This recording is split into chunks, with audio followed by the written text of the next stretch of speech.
by mystery, unprovoked proof. Mavericks, electricity, we're feeling the roof. You better look up with wide-eyed sight. They're passing above like stars so bright. Ooh, drones across the skies. Whoa,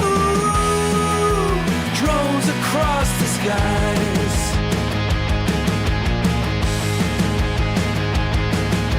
Silent sharks pierce the cloudy night.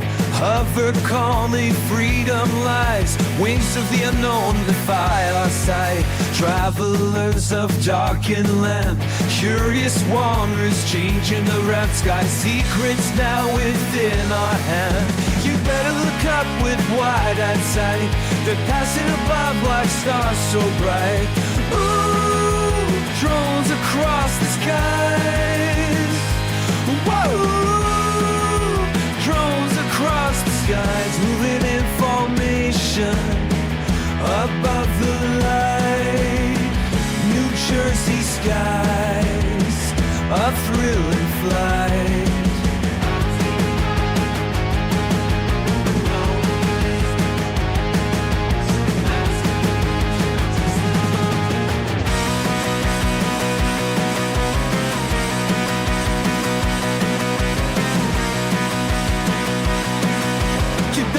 Up with wide-eyed sight. They're passing above like stars so bright. Ooh, drones across the skies. Whoa, drones across the skies. Whoa.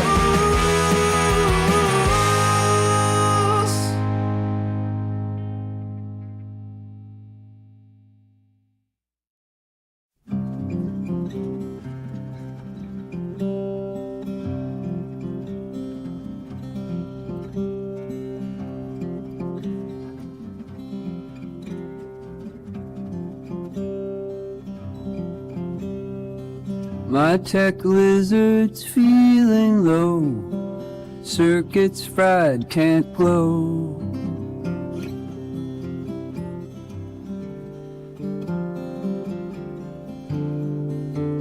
Silicon scales won't shine. Once a star, now it's mine.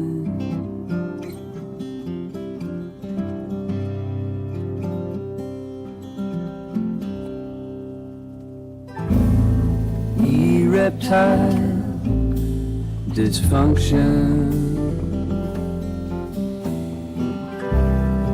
gears and bites malfunction.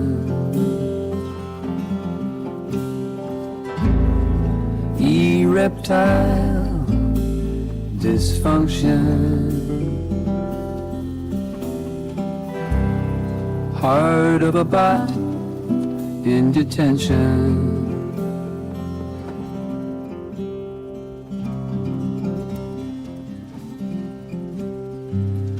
Microchips gone haywire, no more robot fire.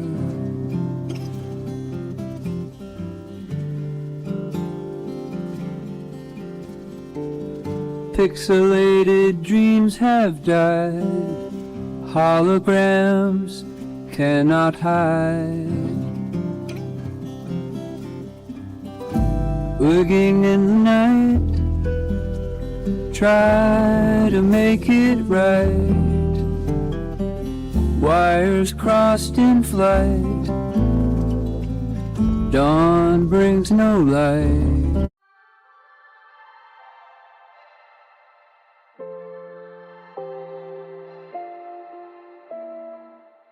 If the times I come alone, yeah, stop recording on you.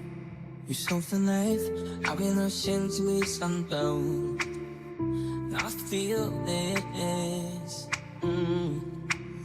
in the wild, in the wild, in the wild,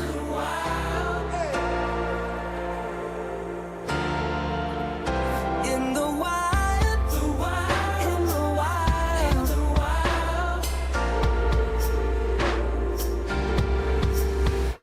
I go mad in the tracks, chasing ghosts of you. Hey. Every mirror shows her face. She's alive in memories. Alright.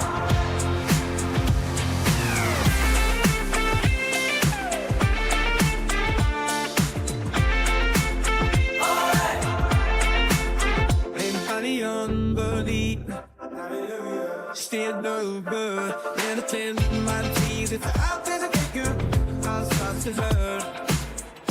Talking was attitude, midnight rising up to fight to feel some people. In the wild, in the wild.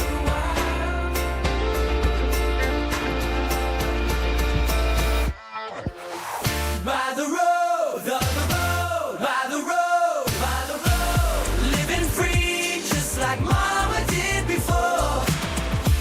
In the heart of a child I find echoes of you every time I lose track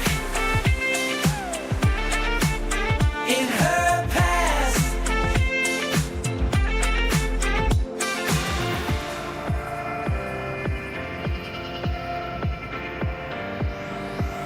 Chasing dreams, her dreams, chasing dreams, that dream. Gonna ride like Mama in that silver stream. Every photo with her smile, she's a star in my mind. Won't deny in the night, in her eyes. Stars above like the ones in Mama's life.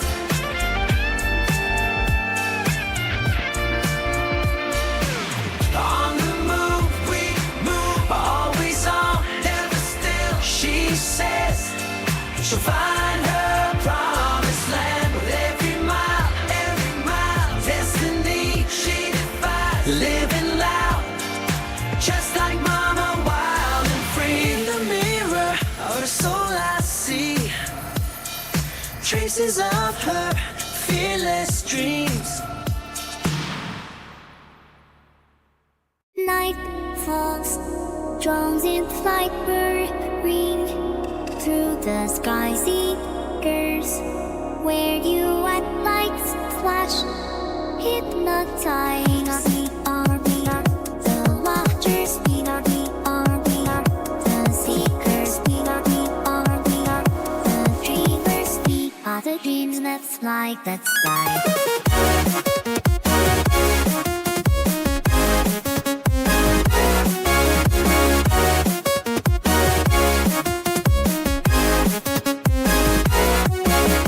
Thrill feels electric pulse through the night. They roam seekers. Where you at heartbeats feel like home. We are the watchers. We are the seekers. We are the dreamers. We are the dreams that fly, that fly.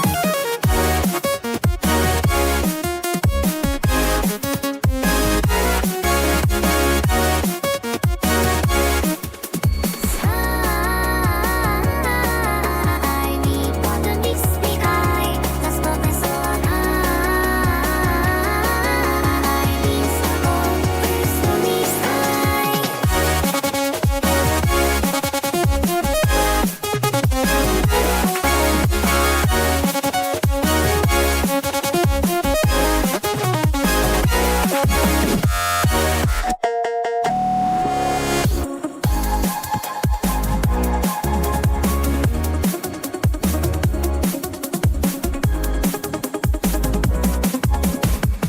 We are the watchers. We are the seekers. We are the dreamers. We are the dreams that fly, that fly.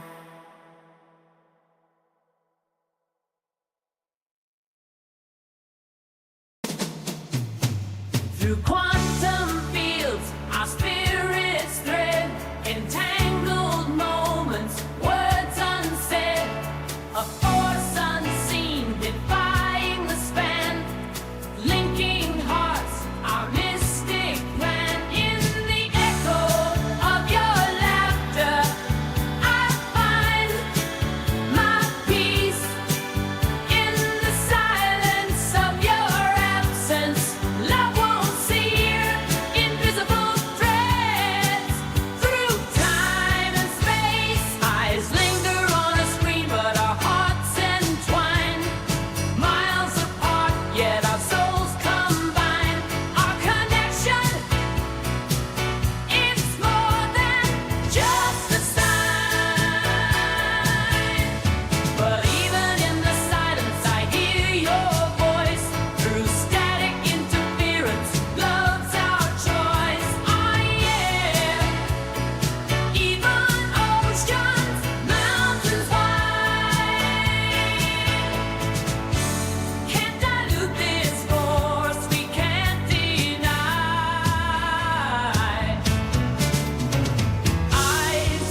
No barrier can keep us apart. In this dance we've made our mark. We've got that quantum bind, a love through space and time.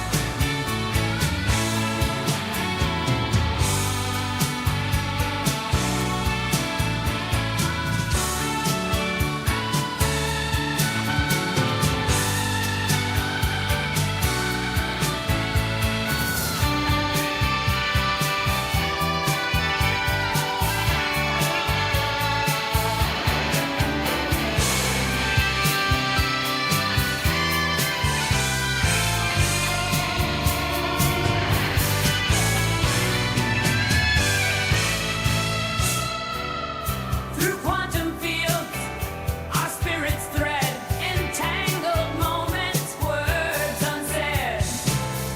A force unseen defying the span, linking hearts, our mystic plan. In the echo of your laughter, I find my peace.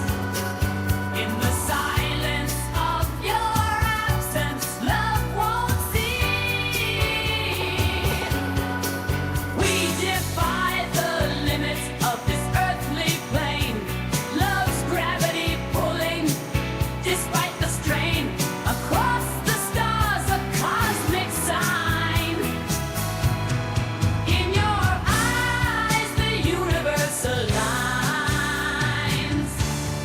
Even in the dark, I feel your light. Through distant galaxies, love takes flight. When I close my eyes, I still see you here. Through all dimensions, I hold you near. This cosmic dance that we can't explain defies the laws, but breaks no chain.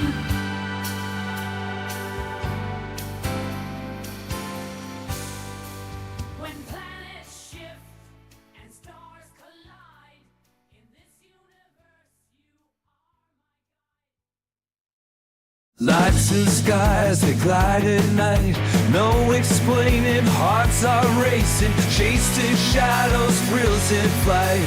Hovering, unseen trace. Fueled by mystery, unprovoked proof. Mavericks, electricity, we're feeling the roof. You better look up with wide-eyed sight.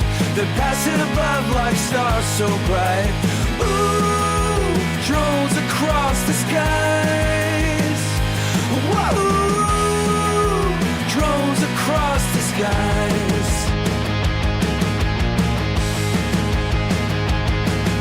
Silent sharks pierce the cloudy night.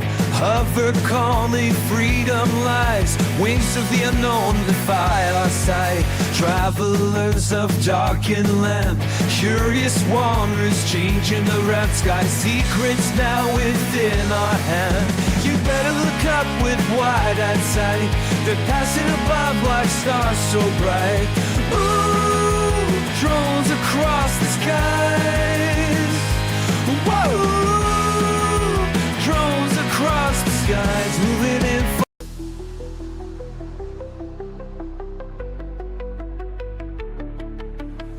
I saw a shadow move, but no one's there. A flicker in the corner caught me unaware.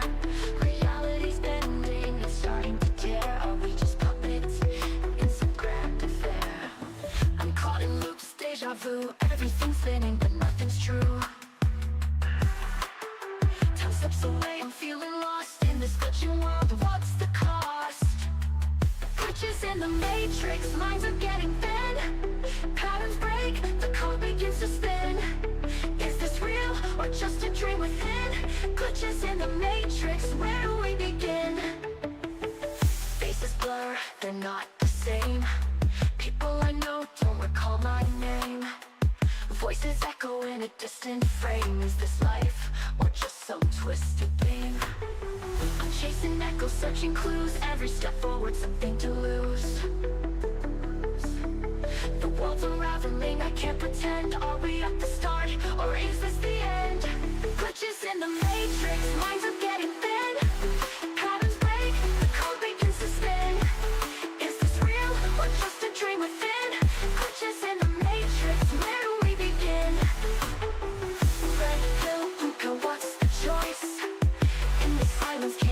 our voice. But free or stay, there's no right way. In this fractured world, we start to sway. Glitches in the matrix, minds are getting thin. Patterns break, the code begins to spin. Is this real, or just a dream within? Glitches in the matrix, where do we begin? Caught in the chaos, we try to find the truth that's hidden deep in our mind. In the flicker of light, in the glitchy night, we're lost in the matrix, searching for what's right. Saw a shadow move, but no one's there. People I know don't recall my name. Voices echo in a distant frame. Is this life, or just some twisted game? Saw a shadow move, but no one's there. Flicker in the corner caught me unaware. Truth is hiding in the dark. Every flicker leaves the mark. Saw a shadow move, but no one's there. Flicker in the corner caught me unaware. Truth is hiding in the dark. Every flicker leaves the mark. Glitches in the matrix, minds are getting thin. Patterns break, the code begins to spin. Is this real, or just a dream within? Glitches in the matrix, where do we begin?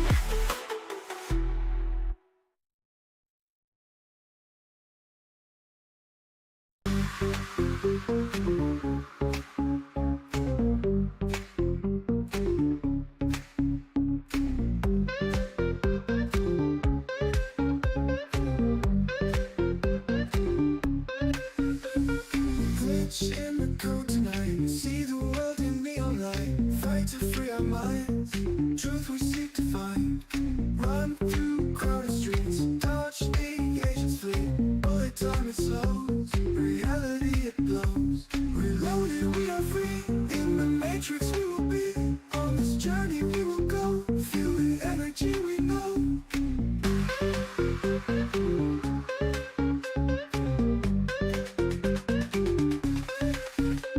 Machines control the skies. Human in them never dies. Messages and dreams. Nothing's what it seems. Reloaded, we are free.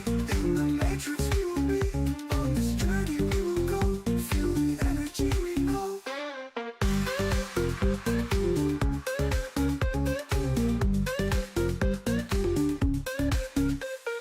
Run through crowded streets. Dodge the agents fleet. Bullet time it slows. Reality it blows. Reloaded, we are free. In the matrix we will be. On this journey we will go. Feel the energy we know.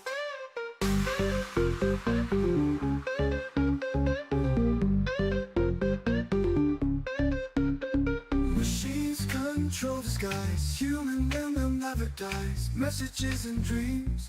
Nothing's what it seems. Reloaded, we are free.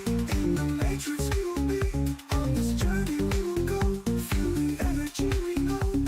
Machines control the skies. Human in them never dies. Messages and dreams. Nothing's what it seems. Keys to open doors. Fight through endless wars. Code it changes fast. Hope it's built to last.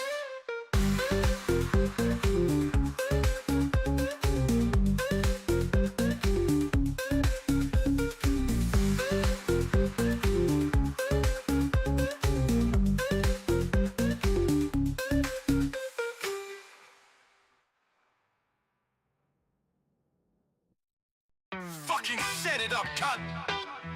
Yeah, that's it. Fucking oath. Cunt! Fuck off, cunt! I'm a cunt from way back, yes I'm the original, not political. This is more analytical. On myself I approach a computer with stealth. Not for wealth, more like a magazine shooting off so clean. Because I'm keen, no other meaning, it's obscene. If you're not around, well then I'm going to town and take you down with my Kali Linux system. Using my wisdom, hacking in, no way to resist them. Exfiltrate all your sensitive loot, it's a hoot. No time to reboot, just shoot and execute. When you're out of town, it's your world that crashes. Look on your Facebook as the anger flashes. No one can stop me from tapping that line. So how about next time we don't intertwine online? You've got no two-factor authentication. As the cops came, I'm gone, no altercation. I got your back, but you best to watch your front. Cause Mr. Robot's in front and I'm a cunt. I got your back, but you best to watch your front. Cause Mr. Robot robots in front and I'm a cunt. Such a cunt and I'm bringing my forte. I'm the kind of cunt I'd even make a whore pay. Your way or mine, don't cross the line, cause I'm even worse when I'm drunk on the cheap wine. Sometimes I snap, act out for vandalism, and other times I'll just diss you to the rhythm. Prison couldn't hold a cunt like me, not likely, cause I direct shit like Spike Lee. But this ain't a movie, this is real life. I'd fuck your life just to cause some strife. I've done a lot of cunty things, and out of all the cunts you know, I'd be the king.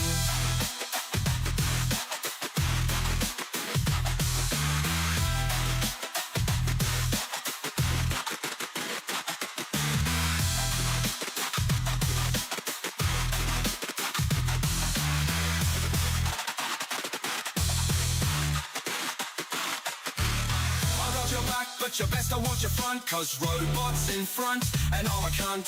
I got your back, but you best I watch your front, cause robots in front and I'm a cunt. This is for the cunts who clap and love the sound. Attacking from the cloud, then I'm back in underground. There's no masking from me now. Popping tornadoes round the globe, track and hunt you down. I think I'll need a planet-sized urn, cause some men just wanna see the world burn. Now it's your turn. I've got your back. Totally not.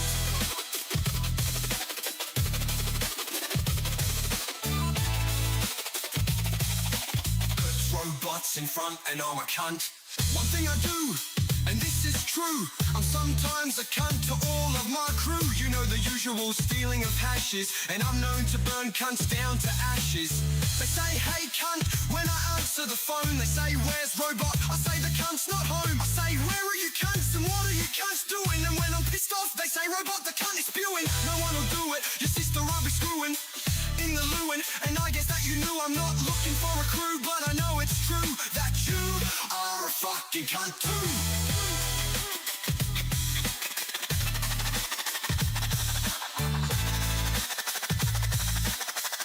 Fucking cunt. Mess with the best, die like the rest.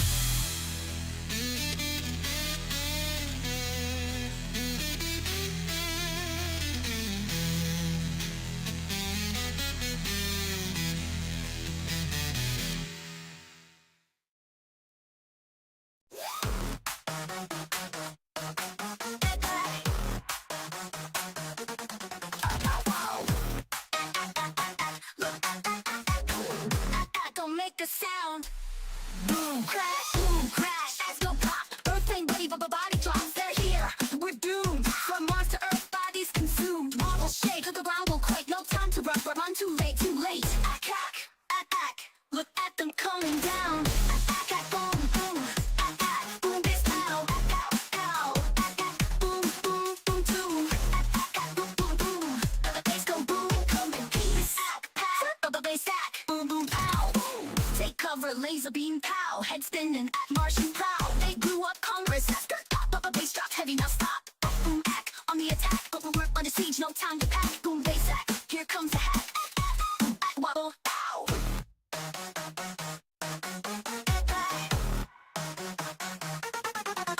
Boom, they guarded room, the bass pow, boom. Ashes flash, taking over, boom, boom. Earthquakes, bodies drop, ack, stomp, saps, pow, pow, pow. We're losing track. Don't run, we are your friends. Bass wobbles can't hold back. Boom, ack, boom, boom, ack, boom, bass pow, ow, boom, boom, boom, boom, boom, boom. The bass go boom, come in peace. The bass ack, boom, boom, pow. Earth gone warm, Martian rain. Bass pow, no more pain. Release the dust. Boom, pow, the bass wheels to save the human race. Ow, Martians flee. Boom, boom, victory. I slay, Earth lives to fight another day.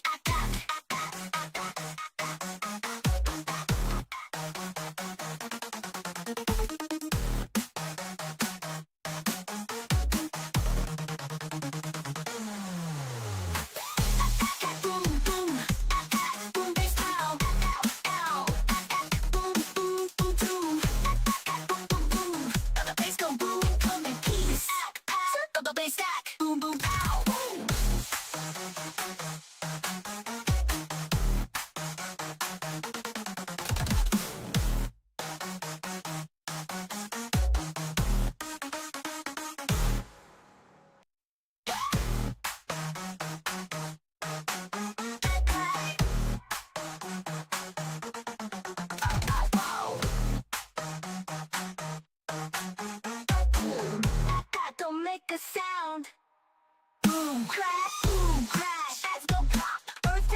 body drops, they're here. We're doomed. From Mars to Earth, bodies consumed. Wall will shake, the ground will quake. No time to rush, we're run too late, too late. Ack, ack, ack, ack. Look at them coming down.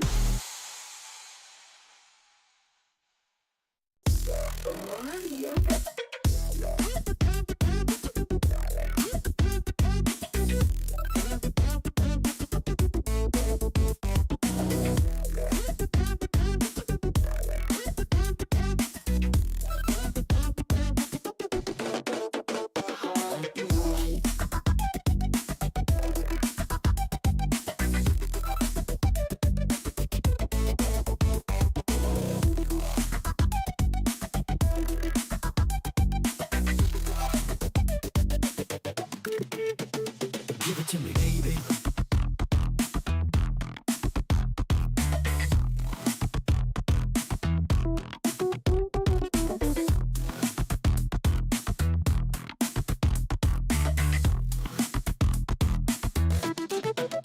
What you got?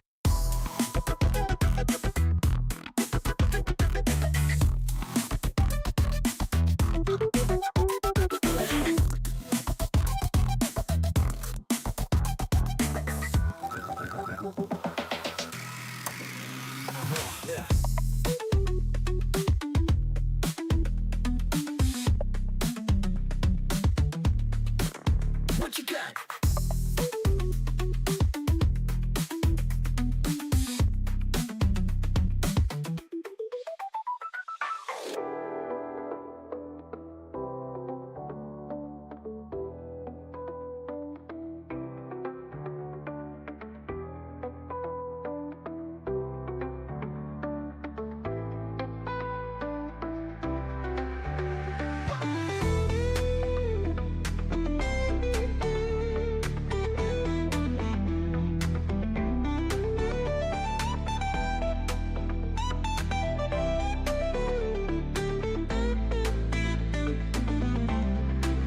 What you got?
Lights and skies, they glide at night. No explaining, hearts are racing. Chased in shadows, thrills in flight. Hovering, unseen trace. Fueled by mystery, unprovoked proof. Mavericks, electricity, we're feeling the roof. You better look up with wide-eyed sight. They're passing above like stars so bright. Ooh, drones across the skies. Whoa, drones across the skies.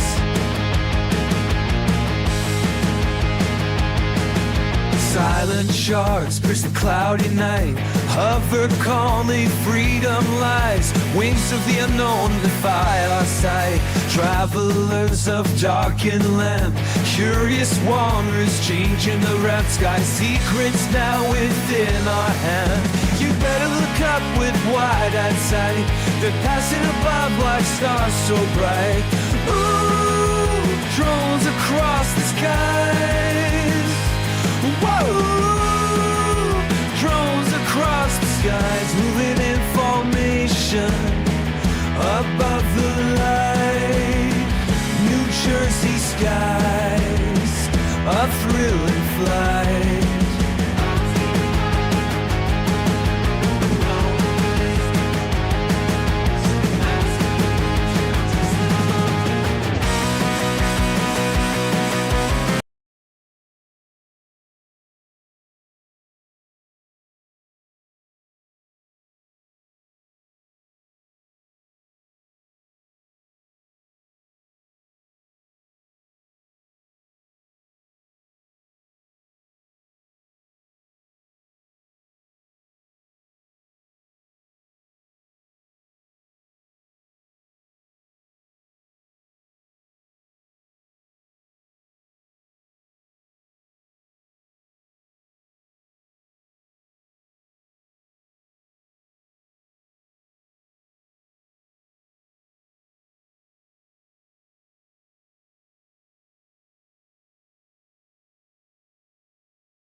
Okay, that was brought to you by Dragus Production. He's Mike Wapashik made some music or had some music put together from him, as well as Mr. Robot.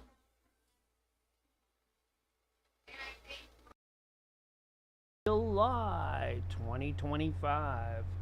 I am setting up for the Censorship Sucks Roundtable radio show right now. We're getting ready to get everybody in, and we're going to do a pre-show. Once we get the pre-show up and rolling, I will get the rest. That's right, the rest of the shows going for the night. Hope everybody had a great week. It's hump day, so don't worry. We'll get through it. You know, hey.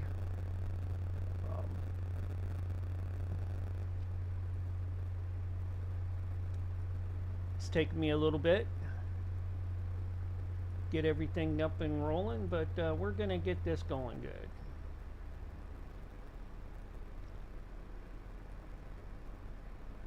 So just takes a minute or so to make sure it's all rolling.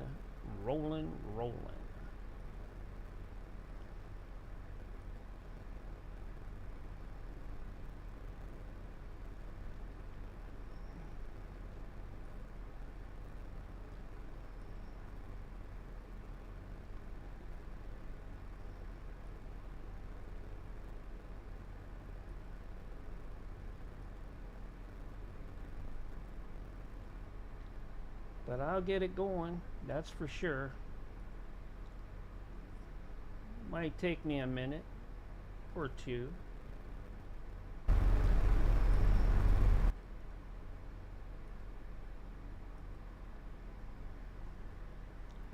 But I'll get it going.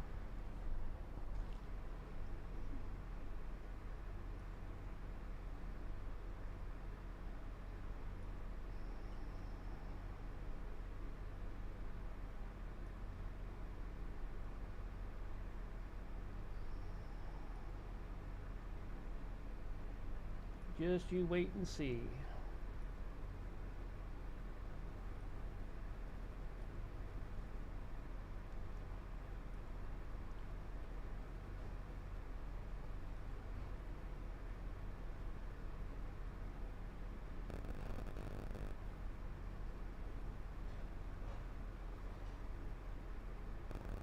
Welcome in, everybody. I hope everybody had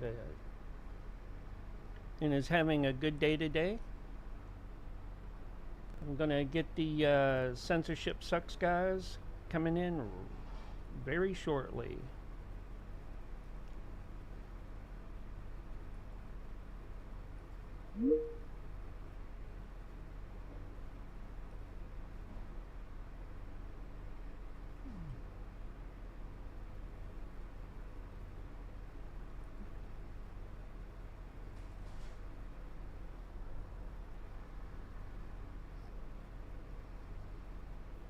Calling them up, making sure that we'll get everything going. Hey, what's going on? Not much. How are you doing tonight? Good. Just checking out your new avatar. My new avatar? Oh. Yeah. Yeah. I like it. Thanks. I put that up last night. There we go.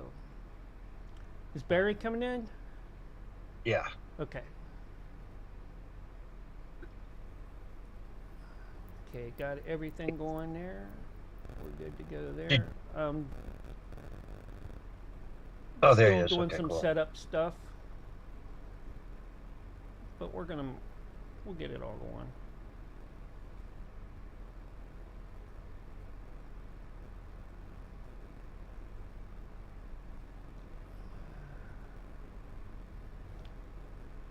On all the platforms right now, so we're good to go.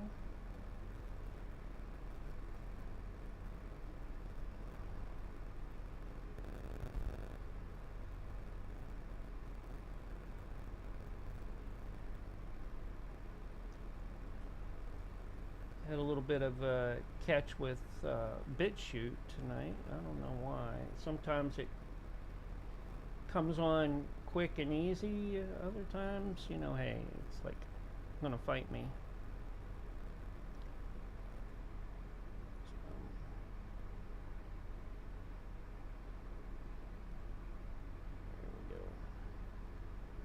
Yo, yo, yo, yo, yo. Is Yodavation coming in? No, I don't think so. I don't think so. I talked to her a little bit. She's checking out the highlight reel from last Wednesday's show that I posted. She was commenting, so she said she was freaked out by what Trump is doing. But man, during my jog, I just got back about 10 minutes ago, and I had just like the massive epiphany download, just bam, bam, bam, 3 right after the other. It's totally making sense to me. But you didn't write any of them down, so now you can't remember any of it. Oh no, I can. Dude, it's all there, man. This is like a download type of thing. You know, where you just It's taking place at a glass house. Uh-huh. Yeah, dude. It's just. I mean, it's What are they? it's Yeah. comical. It's what's happening is comical. It's comical, dude. Because there's no way. Dude, Trump is doing exactly what he wants the deep state to think he is: erratic and all over the place, and a loose cannon. That's what he's doing. Because one moment he goes, "Yeah, we're gonna." He's just got through saying, "Yeah, we need to get an investigation." Sources were saying, "Yeah, he's ready to have an investigation." Blah. And then what? A couple hours later, he switches and says, "No, no." And then today he makes this bizarre comment, and then you look at this. Kash Patel said before, and now how they're acting, you know, the deer, like their deer headlights in a deer's eyes, you know, just like in shock. Dude, it's comical. It's so obvious what they're probably doing. I'm about 60% leaning towards this is a setup, dude. 40%, I'm deeply concerned. 40%, but it was 50-50. But there's no way, dude. I mean, do you think Trump would act that bizarre? I've never seen that bizarre. Never. Yeah, I mean, the dude's 80 years old. We got to be ready any day now for the signs of senility to kick in. Because, you know, he's probably, by the time his term's over, he's probably going to be like a Ronald Reagan, you know? Well, he was telling people, he's like, if you're one of those people, I don't need your support. And and Trump is smarter than that. Number one, he obviously knows what the polls are showing, that he's going down in the polls. And we know that he's truly going down in the polls because Rasmussen has him just 1 point away from his lowest ever. So he's at his lowest point. So this is all a setup to make it look for this term or for like ever? Both terms. Okay. So he's in a really bad place. But that's all. It has to be all by design. It's the setup, dude, and making the deep state, you know, sort of relax a little bit. It's, you know, I'm just telling you. And then of course, you're getting mixed messages, which is what Trump has always been known to do. You know, you don't know what he's going to do. Yeah. That's why. Say one thing one day, and then the next day it totally the opposite. Yeah, I wouldn't want to be like an elderly person right now and following Trump. Some elderly lady, you know, who likes Trump but just doesn't get him. Yeah. Close to having a heart attack, you know. I really wish he wouldn't do that. It really puts me on the edge. Here we go. You could do your voice. You could do your voice, man. So yes. I gotta get what? No, that's Biden. Wait, how did you get it? You got the ice cream, man. Ice cream man, stopping when I'm passing by. He signs my checks for me. Operation was taking place at the glass house location. Congressman Salute. Hey, sorry, I want to check this out really quick. That's good. Play the clip so that we can see the levels to make sure that's super low. Homeland Security, people dressed as military personnel on our domestic soil. Good. This is overkill. Political theater by the Trump administration. Let's look at what just happened at the glass house marijuana farm. Here's what people don't want to see. That Okay. there are a bunch of kids there that are undocumented or unaccompanied, and they think this is crazy talk, and we should be focusing on that. I, for one thing, how did those kids get there? Well, I just want to add one thing. Farm work is exempted from child labor laws. So you're telling me undocumented? I'm not saying undocumented. I'm not talking That's about mostly marijuana farm. I'm unless talking it's about the family. undocumented Yeah, farm. it's not weed farms, In this dude. country, not just a farm, not Oh, a come marijuana farm, on. at all. Get Anybody who outta works here. on a pot farm has to have a license from the state to do it. Yeah, They I'm wear it calling at all times. bullshit on that one. You know. This is not, you know, your 16-year-old kid, I don't know, picking up the chicken eggs in the morning and you know, it's not that. Yeah, or picking berries, strawberries and elderberries and all that, and or fruit, you know, oranges and shit. You know, I'm like, come on now, get can with do it. chores. The kids can do chores, but not child labor. That is not true. No Yeah. way. They And can, I've even they seen can where milk cows all day long, you know, if they're not in school. All right, you know, I know kids that had to do that. All right. I had a They paper. can probably even Back in- drive the old tractor around, you know, Oh my God. you know, old one you upgraded 20 years ago or whatever. Yeah. There I was. But all right. you cannot pick weed. You can't do it.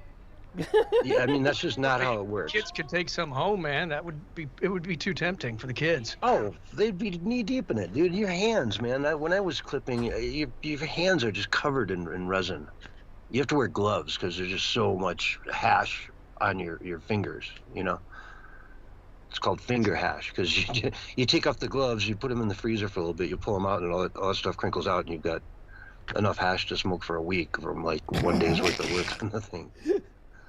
Yeah. it's crazy. Okay. Hey, I know Roger's in the room. He probably has something to say about that. But let's see here. I think this is a couple clips in it. That's why this is a little bit longer than I thought. Let me play the next one. These little children are found on these I farms. don't remember what this is. I mean, are we really saying here in the year 2025, well, we have to maintain the status quo of illegal immigration in the United States because we need little children to pick marijuana in California? It's like blowing my mind. No, young children, immigrants or You're not, blowing my mind. are working on these farms, whether they're forced to because they have to make money for their families or For the mafia.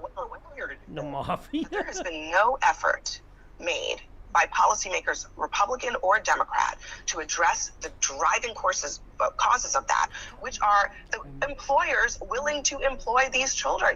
Who is employing a 16-year-old undocumented immigrant? One of the farms that was raided, Yeah. I read, is even a Gavin Newsom donor. I think the governor of California should ask why you're doing these things. And I don't have a problem going it's after not. employers. By the way, I really don't. I know you want to make it about California, but Okay. Okay. Is there one other thing in here? Yeah. So this is something that is incredibly disturbing and goes far beyond politics. Yeah. Okay. That's why I have that one up in the queue. It's not for the first guy. It's for the second and third clips. And what's this one now? Oh, this one, man. And let me double check on this one. Excluded from a cultural celebration day. Yeah, okay, 2 minutes long. You guys hear about that story, right? The girl that they had cultural celebration day at her school in England. So she wore a dress reminiscent of like the Spice Girls with the flag of England on it. And they sent her home. Really? Yeah. For Cultural Appreciation Day, she shows up with this British hat and all the colors and the flag and all that stuff. And they pull her aside and they says, you know, not that culture, other cultures. God. Oh my God! Really? Dude. Yeah. Oh man. Check this out. I looked it up real quick here. Here's what it says about child labor stuff. First of all, it's an illegal cannabis industry, which could be, you know, it's unregulated operations. No, this was a legal farm. Oh, was it? Yeah, in California, legally. Okay. Well, either way, it's not legal for children to work a normal shift at any weed farm, especially not in licensed regulated ones, but it doesn't matter. Federal and state laws in the United States strictly prohibit minors from working in industries involving controlled substances, hazardous chemicals, or dangerous equipment. Mm-hmm. Legal cannabis farms cannot legally hire children, period. Illegal grows, which often operate in remote areas, have been caught also using child labor, just like in some other underground industries. Mm-hmm. Some outlets, fake news outlets, may be highlighting, I added that, by highlighting these fringe cases to make broader political points on either side. Well, yeah, I mean, we should bring it up because what they're doing is illegal. And how many of these kids that are 10 years old are going to start smoking weed? I don't think 10 years old you should be smoking weed. I'm just saying. I think even weed smokers would be like, yeah, you shouldn't be smoking it weed while your still brain is developing. Yeah. And dude, while you're in there, and I mentioned that the trimming, because that's like really the most intensive part, right? You take the stalk, the whole stalk when you're, harvesting, and you just hang them up, right? You hang them up to dry in a climate controlled room for, I don't know, 4 or 5 days, 6, and then they're dried out, and then you have to trim them. And trimming is probably by far the most labor intensive part of the processing. And the hash part is the more potent part. So I'm going to ask you kind of a stupid question because I'm not real informed about it. But I know back when I was in high school and I experimented with weed, we would eat the weed every now and then. I can't remember really getting high. But can you get high from it as well if you ate it? If you ate it, no. It doesn't get you high. All right. Maybe we were just so stoned we decided to eat some. I can't remember. It was high school. Or maybe like one of the seniors that sold you when you were a freshman, right? They sold you that and it was really just Skittles. Well, I mean, that homegrown stuff wasn't always very good. I mean, there's edibles. There's such a thing as edibles, right? Pop brownies have been around forever. You can eat those. But what you have to do to activate the THC in cannabis is, you have to raise it to a certain temperature. And then it activates, and now it'll get you high if you do anything with it, really. That was my stupid question, because I don't know. So that's what I was saying. I was wondering if they could be, chewing on it and getting high as well. No, you can't just, buy a bag of weed and, start chewing on it. Put a bud in the corner of your cheek and just suck on it while you're driving. Yeah, it's not chewing tobacco, and you're going to get a light head rush. Yeah. I mean, if it worked, people would probably do that every now and then. I've never, ever heard of it. I've never tried it. I think it's just high school, but I was probably so stoned that I just let me eat some of this. Yeah, but no, it's completely. There's no way they're gonna hire any kids, because if it's a legal grow, then everybody has to have a badge on at all times. If they show up and inspect you and somebody doesn't have a badge on, you get fined like crazy amounts of money, and pretty much they can shut you down.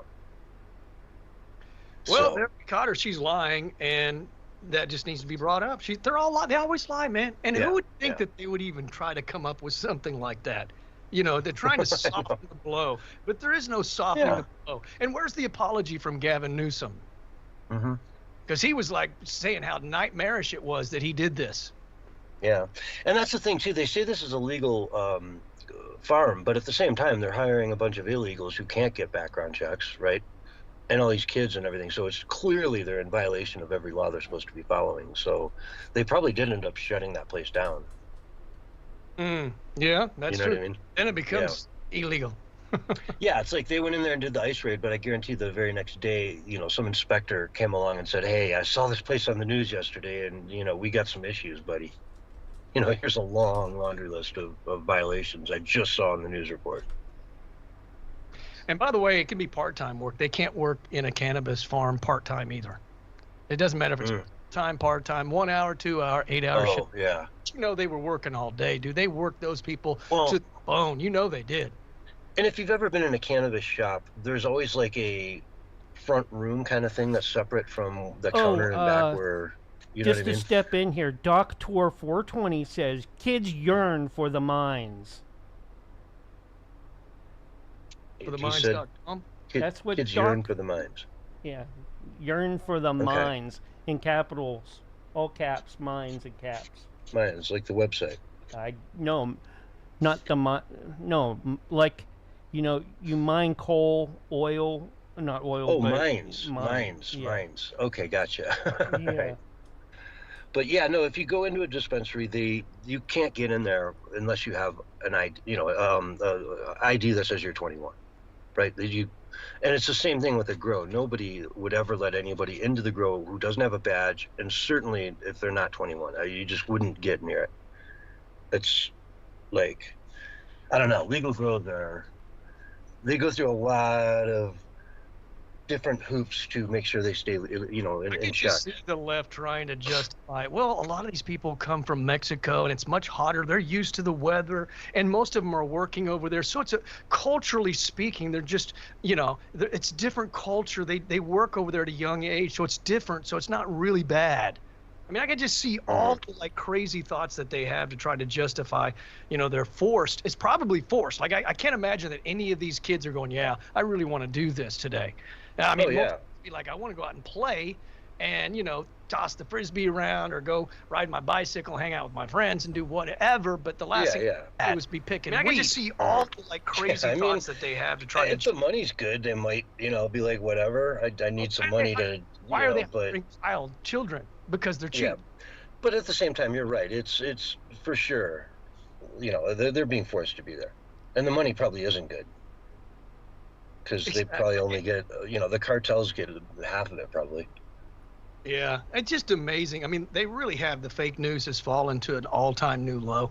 But I predicted it, you predicted it, because as more things come out, they have to be more bizarre. They have to be more ridiculous, or they have to concede. Concede defeat. But have you ever seen the left concede? Yeah, not in so many words. Not you know often. What I mean? Not often. Yeah, they would never say, we were wrong about this. But they will flip-flop. But at the same time, they'll pretend like they've been in support of that, forever. Oh, yeah, exactly. Right? It's whatever fits the narrative at the moment, because they think that we all have a short-term memory, but we don't. Well, we do, though. Not we you. Do. The Democrats filibustered the Civil Rights Amendment, right? And they did not want that thing to pass, the Civil Rights Act, right? So they fought that tooth and nail. Why? Because they were the party of the KKK and yada, yada, yada. Yeah. And so, they just lie to you about it, though. They did it. It's all on record. But they say, no, that was the Republicans. We gave you guys civil rights. We were the ones who marched on the bridges and whatnot. But that's just wrong.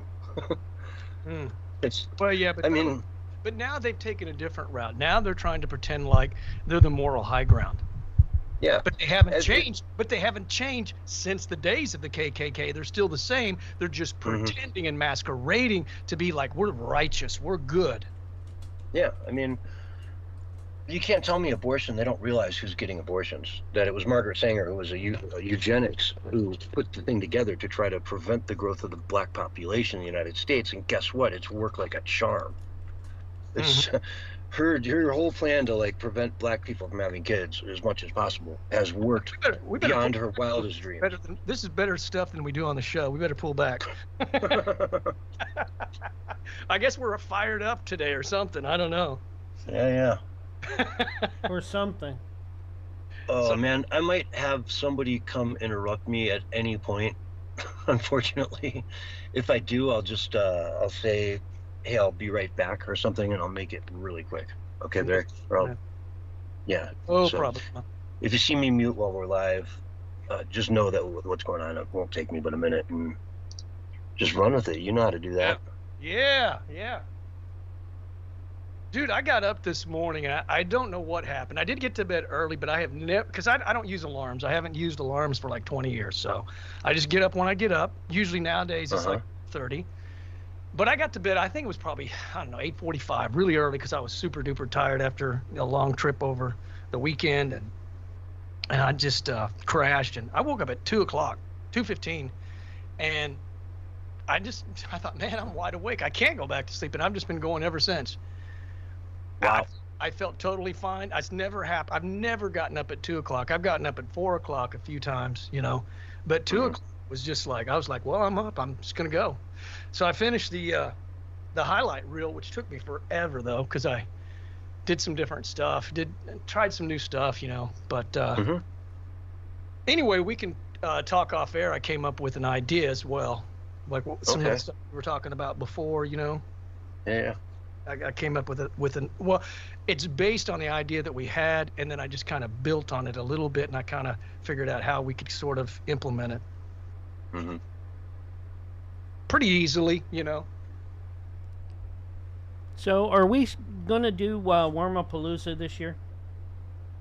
Oh, I don't know. I don't think we have enough people to really do it like we used to. Yeah, I mean, we would have most of the crew. We can get some people back.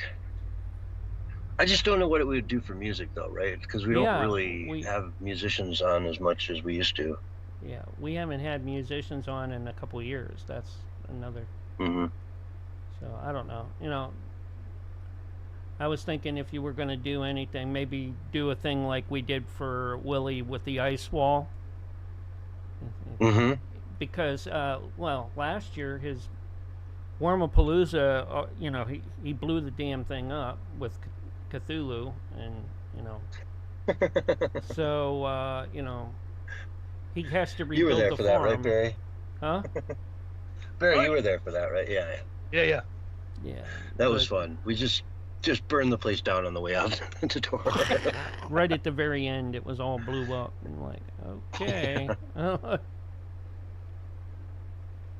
Oh, the humanity. Yeah. You were doing you know, the Hindenburg thing, you know. The Hindenburg. Yeah, the Hindenburg thing, you know. Well, the announcer from the Hindenburg, he kept saying that. Oh, the humanity. Oh. Hey, I gotta go do something. I'll be right back.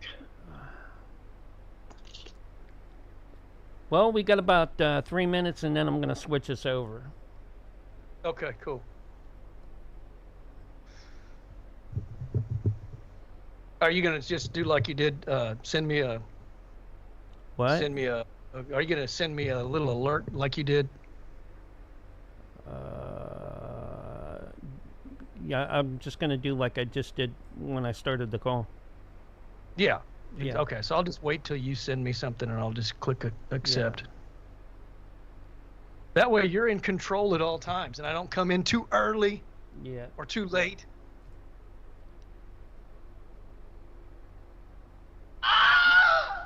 What was that? No. No.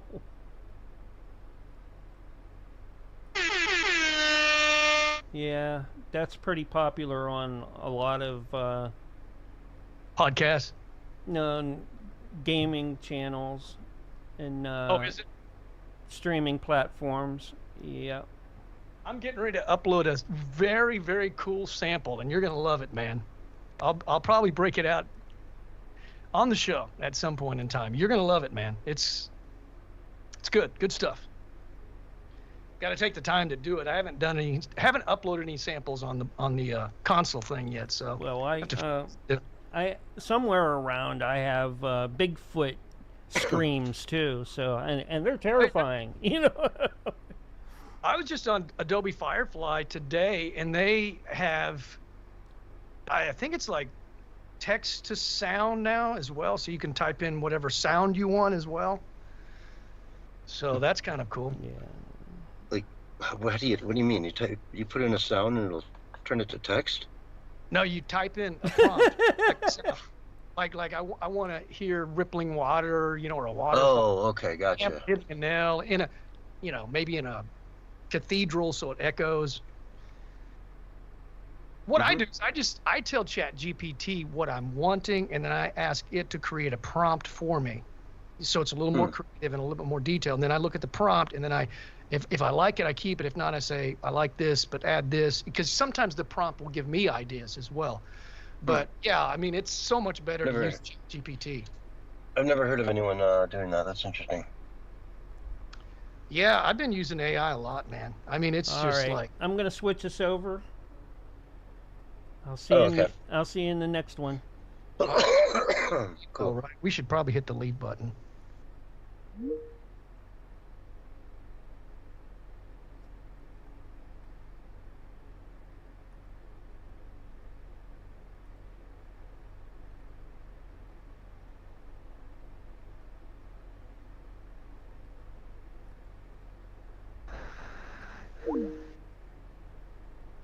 Hey, everybody here?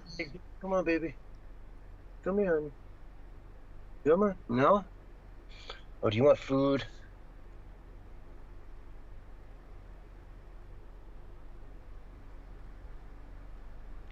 Yeah, this highlight reel I put up a whole bunch more articles, like stuff that we were saying. I backed it up, and then maybe some stuff that, when there was new news, I would pop it up on the screen as well. I got some video in there, so the audio clips that you gave, I found the video clips, so I put those in there as well.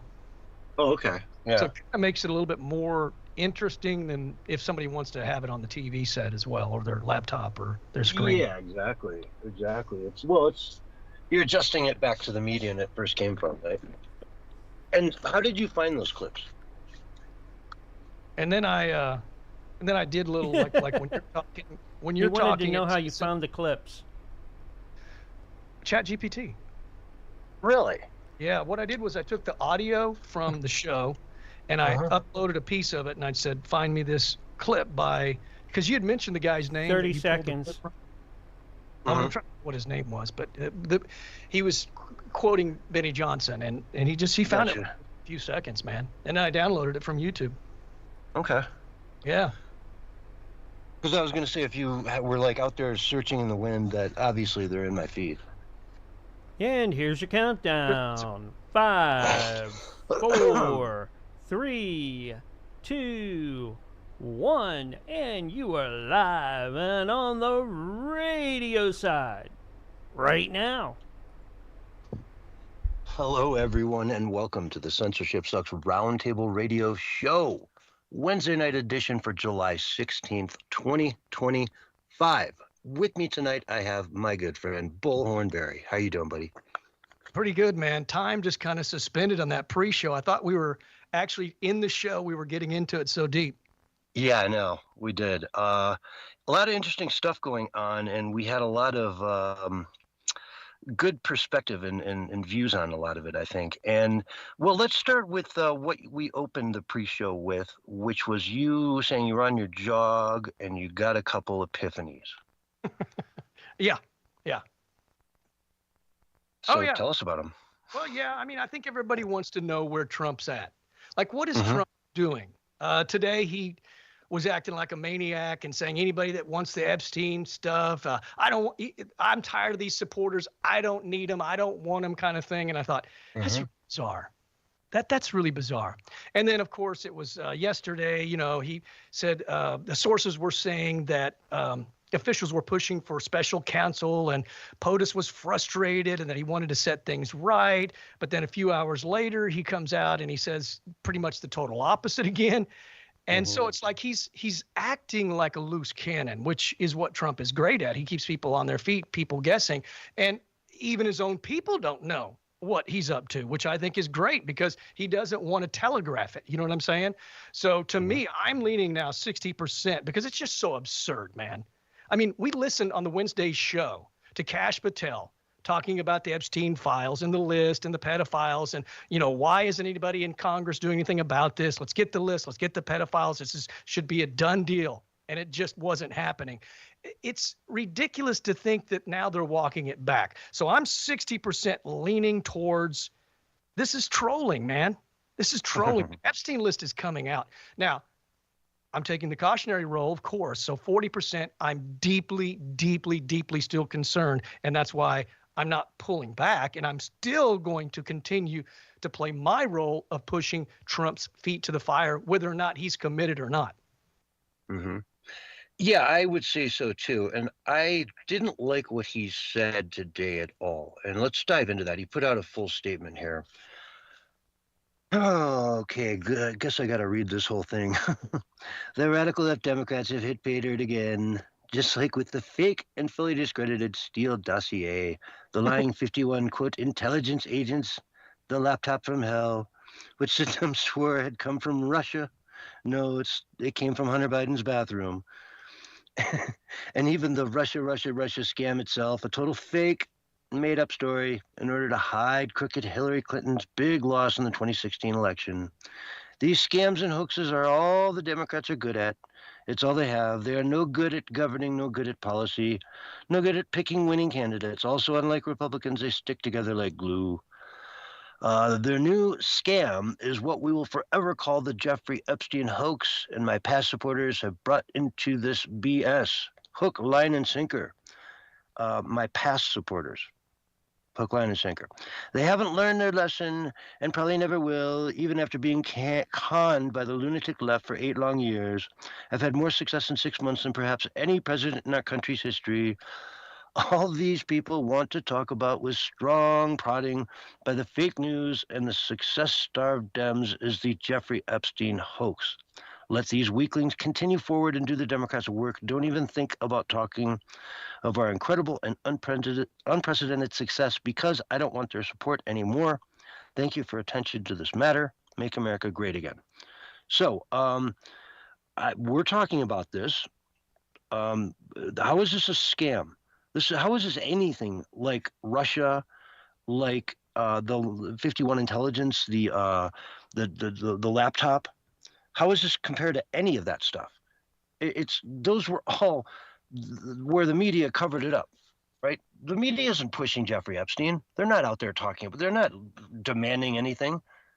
You know, they understand that there's a lot of people that'll go down when this comes out, and they may be covering for them, but they're not pushing this. They're hiding it. You just made the point, dude. You just opened that whole box right there. Nobody has been talking about it, but guess who's talking about it now? The Democrats. The Democrats want the Epstein files out now. In fact, it was Republicans that recently voted against it. So someone asked Trump if he was in those files the other day. What's that? Someone asked Trump point blank if he was in the files the other day. Okay, what was his response? The politician answer. Oh, yeah. He didn't really give any kind of a straight answer. Obfuscate and all that kind of stuff. Because somewhere his name probably is in those files, but it's, what they're trying to say is, look, it wasn't like, what was that prostitute back in Beverly Hills in like the 80s? That kept all those books and records and all that stuff. You know what I mean? She had it all. She had everybody cold dead to the, Heidi Fleiss. Yes. If I remember correctly. It's not, he didn't keep that. And so they're saying that doesn't exist, but there's thousands of hours of videos. There's all kinds of stuff, but they're saying it's not a list. It's more like a expansive, criminal, like smoking gun. But why are they hiding it? I don't know. As far as saying that you and I, Barry, are weaklings who are continuing forward and doing the Democrats' work, right? I'm telling you, dude, it's comical to me. I don't buy it, dude. I'm telling you, I do not buy it. He's saying he doesn't want our support anymore. He doesn't want it. If we're going to bring this up and treat it like a real story, it is. Yeah. He doesn't want our support. I guess he's just putting people, on the back of their feet, and he's leaving people guessing. I don't buy it for a minute, dude. It's comical to me the way he's acting. I mean, Trump has always been a little bit of a loose cannon. You've always had a hard time figuring out where but this is over the top, man. And when I was doing my jog today and I was thinking about all these things and going over the clips in my head and the transcripts in my head, I started laughing because it seems so ridiculous. It seems less believable that he's serious about it. It really does. Yeah. That he's really saying, if you question any of this stuff, I don't want your support. That is, my Lord, that's every single YouTuber I've ever seen thinks that the Epstein files or the dossiers are important. We need to get into this. They're real. They exist. The guy had an airplane named the Lolita Express. I mean, how out there and blatant can you be about it? Well, there has to be a reason why he's doing this. And I think it's because the Epstein files are going to come out at some point in time. But there's a good reason why he's kind of putting everybody back up against the wall, trying to figure out what, including his own people. Because, look, Rasmussen had him at 1 point away from his lowest approval rating, even going back, to his 2016 to 2020 term. So he knows that he is getting disapproval from this. So do you think he would do that unless there was a plan behind what he's doing? Or do you really believe that he's just a wild, loose cannon and just doesn't care about his MAGA supporters? That makes no sense to me. I don't believe it. I'm not buying it. This is a strategy. Though he doesn't have to run again. I mean, he's got the midterms coming up, and he can't blow that up. I thought that. You know, but other than that, he's not running again. But The he's last got 2 years such of his an ego. term. He wants to leave with a powerful legacy, and you're not going to leave with a legacy if you have horrible approval ratings. Hmm. But if you turn the country around, turn the economy around, turn it, like put everything, like he said, the first 6 months of his presidency, this term, have been insane. It's like the best time for America ever. I mean, we've never had anybody doing the things he's doing, closing the border, getting rid of the criminals, going in and inviting all of this capital into the United States to the tune of trillions, well over $10 trillion in investments are being made in America as we speak. Folks, those are jobs. It's a stupid amount of money. It really is. Mm-hmm. But they know if they make it here, it's, no, what do you call it? No tariffs. So they're making them here. Well, if he's doing what you're saying he's doing, which, that's us wargaming it, and I think you make some good rebuttals, then he's testing the water to see how low his ratings will go if he just comes all out, and just his own supporters. Because, now, when the next Rasmussen report comes out, I bet it's dropped another point, and he may actually hit his lowest approval rating but both terms. In both terms, yeah. Yeah. Which, so he might be testing the waters, and you may be 100% right. Maybe he has no intention of bringing out the Epstein files, and maybe he thinks he can just ride off of, everything else and have his legacy. I find that highly unlikely, but I think it's a good argument. Mm-hmm. And, we talk about the midterms. Now, do you see what Texas is doing with their gerrymandered districts? Tell me. Okay, so, they've got basically a supermajority, the Republicans do in Texas, obviously. And the Supreme Court has ruled that the prior districting that was done incorrectly, illegally, if you want to say it that, whatever. And so they're going to redraw the districts with the Republican supermajority there to approve it and pass it. And so they're looking at picking up about 5 seats alone in Texas, just from redistricting. Okay. All right. And so that's 5 seats right there alone in Texas. And that's a really big start. Now the Senate, hey man, you stay strong, you do your thing, and the Senate will follow. But it looks like the House, I mean, I'm seeing videos out now where people are saying, yeah, it's already won. Like this move in Texas wins the Republicans the House in the next midterms. Unless he just tanks. Yeah, unless he just completely tanks and tells people, I don't want your support anymore. A lot of people upset, man. So I don't know, is he taking a gamble? He's taking a gamble no matter what he's doing. Either way he's going, he's taking a gamble. Well, I read an op-ed from Wayne Allen Root the other day who just said, appoint a special prosecutor and wash your hands of it and move on, Donald, Mr. President. Just get a special prosecutor, somebody you trust, like a Matt Gaetz or somebody, and let him run on it. Go to town. He doesn't have to worry about it again. It just does what it does. Well, I mean, for him to pretend like it's not a big deal, he knows it's a big deal. He even talked about it on the campaign trail. That's why I'm saying this whole thing seems like a charade to me. And I don't know exactly what the end game is behind it. You know what I'm saying? But it's comical. It's almost comical because it's just out of character, even for Trump to go that far. Mm-hmm. Have you ever heard him bash his own supporters before? Ever? No. Well, no. I mean, to say, I don't need your support to a bunch that reminds me of what Pink said. If you're MAGA, don't ever listen to my music again. Mm-hmm. It's that kind of bizarre comment. It's like leftist type lunacy. And he's got to know, like, Joe Rogan, right? What's Joe Rogan going to respond to this? You follow me? That's what I'm saying. I'm telling you, there's more to it. There has to be more to it. I'm not buying it. I don't believe it. But hey, I think we're going to find out within 30 days because we're going to keep pushing the issue and we'll see how he responds to it, right?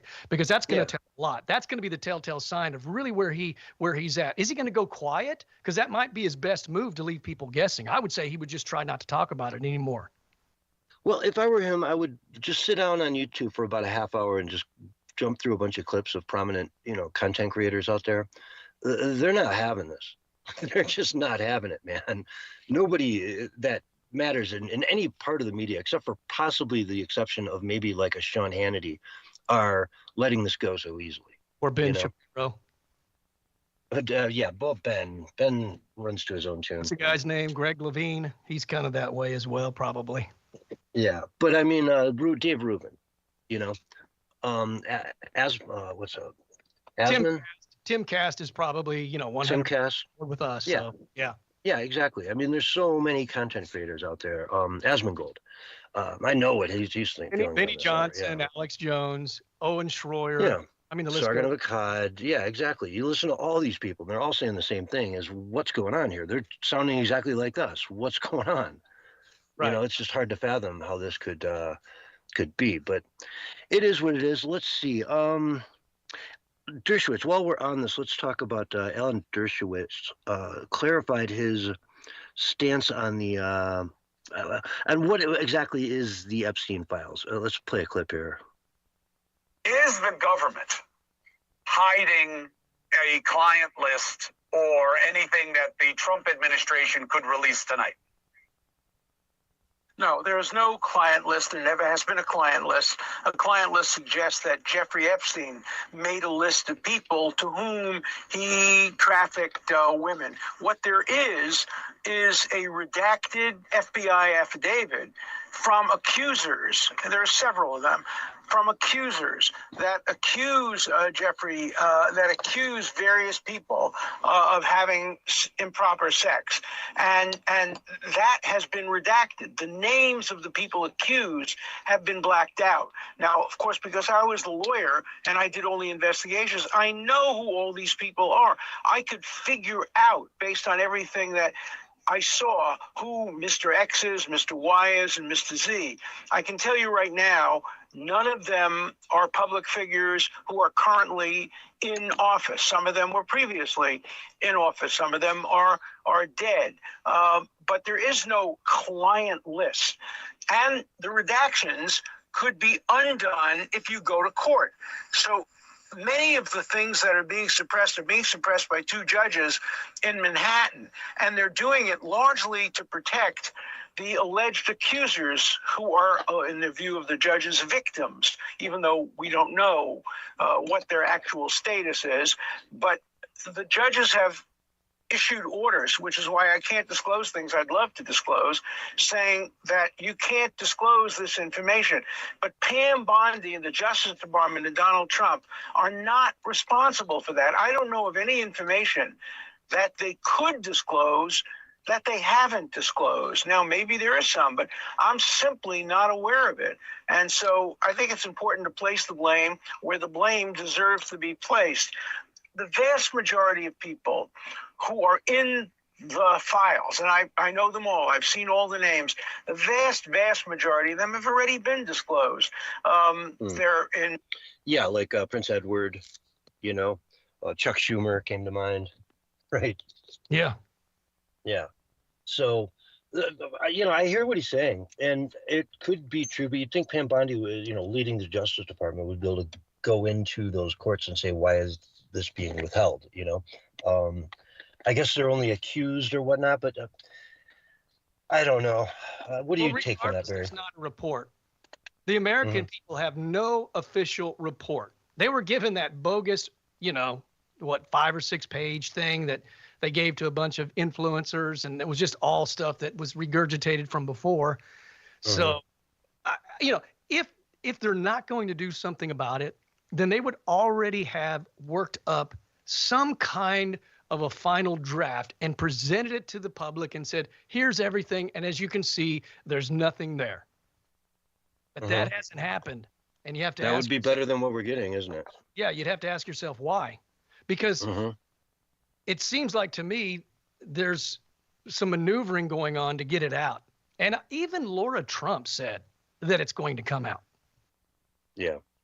I think she said that on the Benny Johnson show. So, and to have some faith and have some confidence that, this is going to come out and all that kind of stuff. But we'll see, man. But, like usual, we just don't know what Trump's doing half the time. He's just And I guess in that sense, he is a loose cannon. Mm-hmm. Yeah, he is. And, it's interesting. Like I say, the last 2 years of his presidency are going to be really, he's going to go out there and do exactly what he thinks is best for America. He's not going to give a crap what anybody thinks about it. You know what I mean? Mm-hmm. He really is. It's once he doesn't have to run for any election, he's got no elections in his path. You're going to see Trump completely 2.0. You know what I mean? Well, I think that's the image 3.0. he's trying to produce. I don't know that that's really him. I mean, I've listened to Trump from the get-go. I've listened to hours and hours and hours of his campaign speeches, and the man is full of heart and soul and patriotism for America. Like he said, I'm here to save America.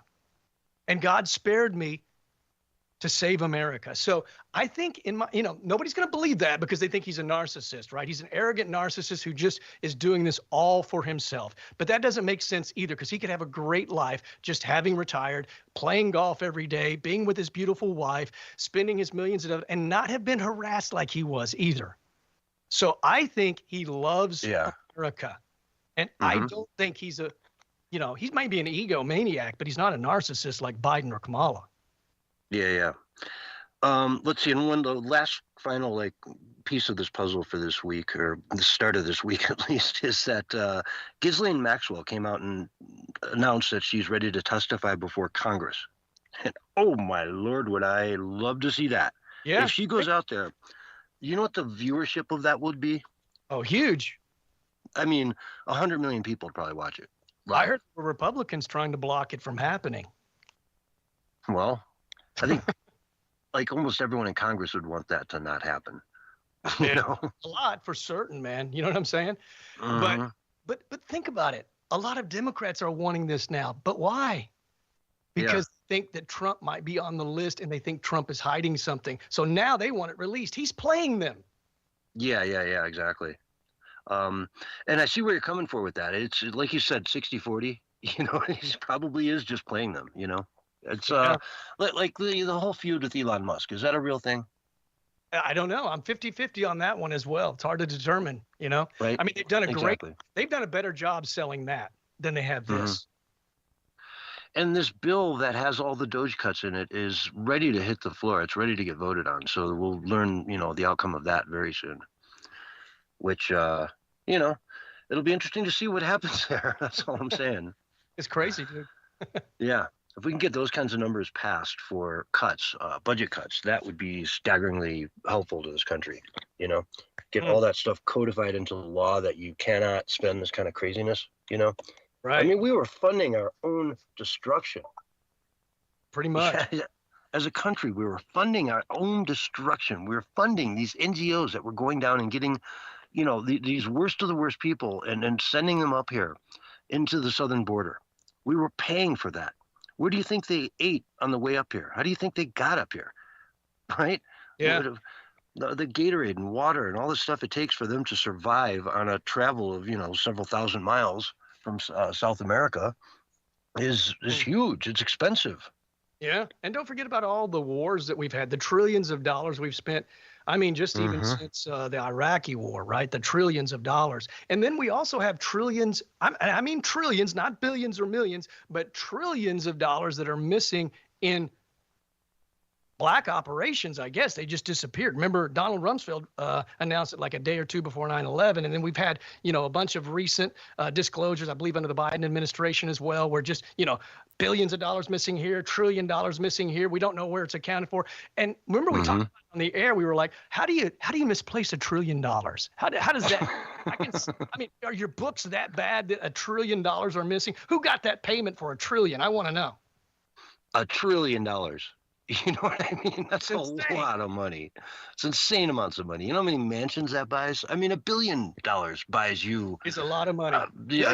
200 mansions, right? It's crazy, dude. I mean, they think we're stupid, I think. Yeah, it's staggering amounts of money we're talking about here. And you can't it just doesn't go under the table like that. But we saw all the scams. We've known about them for years. Remember the $90 hammers that the Army was buying? Yep. Screwdrivers for like $750. Lampshades for $1,000. Lunches for the military, provided by Burton in the Iraq War. I mean, come on, really? $100 or $50 or whatever it was. It was a lot of money for back then for a lunch. Yeah. But They're talking about. Go ahead. Sorry, go ahead. No, go ahead. Oh, I was just going to say they're talking about putting like a crazy stupid amount of money into the renovations at the Treasury building, like billions. And it's like, how is that possibly that expensive? You know what I mean? Like when the UN did their renovations, remember that was a big thing. New York City, the UN tower was completely renovated, and Donald Trump stepped in and said, "I'll do it." And they said, "Hell no, no, it's going to be $1 billion. It's going to take 12 years." He said, "I'll do it for $300 million, and we'll do it in 2 years, and it'll be the most beautiful building you've ever seen. Marble everywhere, the whole 9 yards." Right? Just like any other Trump property to those levels. And they said no. And it took them, instead of the $1 billion, it took them like $2 billion in 15 or 18 years, Yeah. And he's just like, you can't do this. You can't come to New York. You guys are sitting ducks. The mafia is going to eat you alive. You know how much you're going to pay for cement? Oh, and delivery. Oh, you want the cement delivered to the project site? Oh, that's a whole nother thing. Yeah. I thought you were just buying the cement. You want it on the property. No. Yeah. Well, maybe these people are being paid more because it's kind of a buddy thing. They're like your crony buddies. So, we're going to give you the contract. And even though you could do it for $2 billion, we're going to give you $20 billion. It's just one of those things, I think. And that kind of stuff Trump doesn't go for. Because remember, they were renovating, I think it was Air Force One, wasn't it? And Correct, they wanted to do it for, all this money. And he said, no, it can be done for this. And then they did it for that. Mm-hmm. And he said, really, you should just be doing it for free as a duty to your country, Mm-hmm. Like, Sure. At the end of the day, what do you care? It's 1747, Do it for love of country, love of God. Yeah. Love of country. But on that note, let's take a break, folks. We'll be right back with more of the Censorship Sucks Roundtable radio show right after this. This just in. Wobbly said that the New York City police have possibly averted a bombing. They pulled over a van on a traffic stop and found 30 propane tanks and several 5-gallon gas cans with rags stuck in the fillers. No apparent target yet. I don't know if you guys heard about that yet or not. No. I have not seen that. Okay. It's funny though, man. You hear these stories and like you got guys that work in, like barbecue or something like that, and they're like, gosh, 5 gallons of diesel and 30 cans of propane. I got that in my truck right now, I remember one guy that I used to work for, he said he was watching some, headline national story about somebody. They went in their house and they found like 25 guns and, all this ammo. And he's like, dude, I've got like 5 times that many guns and way more ammo. These guys are talking about this guy like he's some nut job. He's like, man, if they went into my house, they would flip. Yeah, well, people collect them as well, and they like to go out and shoot them all. So, yeah, go to the shooting range or hunt or what have you, or have a self-defense. I knew when I was growing up, my grandparents had at least over 30 rifles and shotguns, combined together. I was like, and we'd go out in the summertime when school was off, and hey, you want to go shoot? Sure. We had a target in the back, and you could shoot, and it was never a big deal. In fact, they had at the school I went to, we had an archery gun, and there was some other acronym or weapon involved too. That it was a club. They got together after school like once a week. And you could bring your guns to school. Oh yeah. Back in the day, all of our kids had the Ford trucks and stuff, Chevy trucks, and they had it on their window. The guns with the rifles. Yeah, the gun racks rack, in the back were full. They were packed. Yeah. And right there in the open. I mean, anybody could walk out of the parking lot and see the kid's got a gun in his truck. But like, Wobbly also it wasn't a big deal.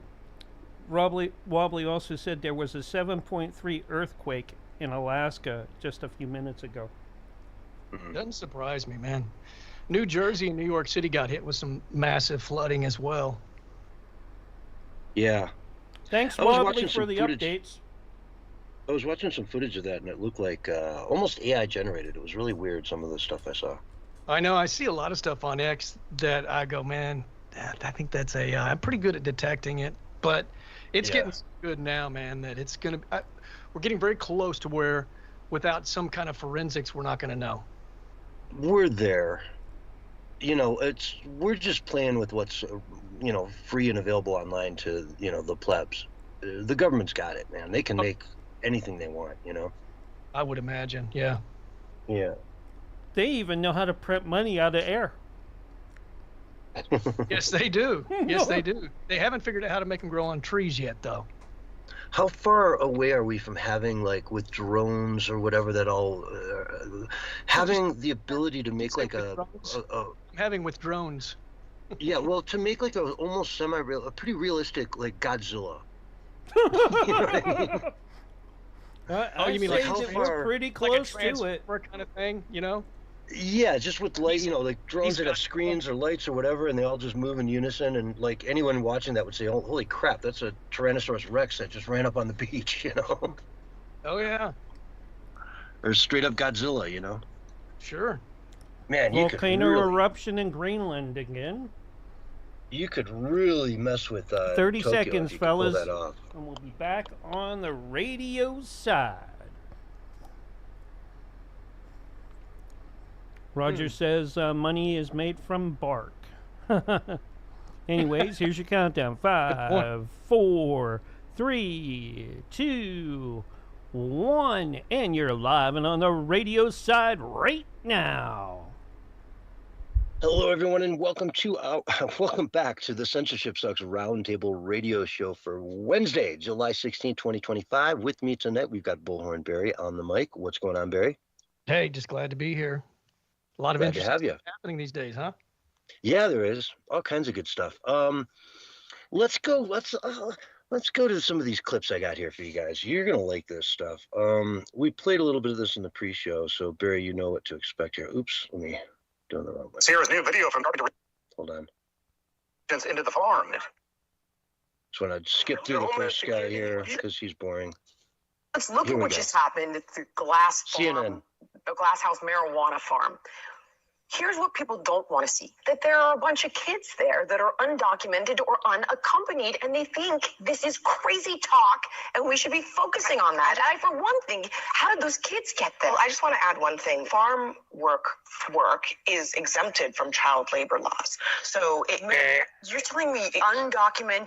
I'm not saying the undocumented. Unaccompanied I'm not kids talking can about work the at a marijuana farm? I'm not talking about the undocumented part. According to this statement, in this country, not just at farm, not at marijuana farms, at all farms. Semantics. Look at the reality No, of what I'm we're just saying- talking about. How did Listen. an unaccompanied, undocumented 14-year-old Hey, Jillian. in the middle of the day? The fact of children being there is not actually something that is necessarily illegal. I have a really hard time So believing there's that. So it's not unusual for there to be teenagers and working in A a farm. 14-year-old can work at a marijuana growing. It doesn't matter whether it's a marijuana farm or an apple farm. I just want to go back to the thing. Okay, I just got to pause there for a second, right? I mean, you can't just let that go.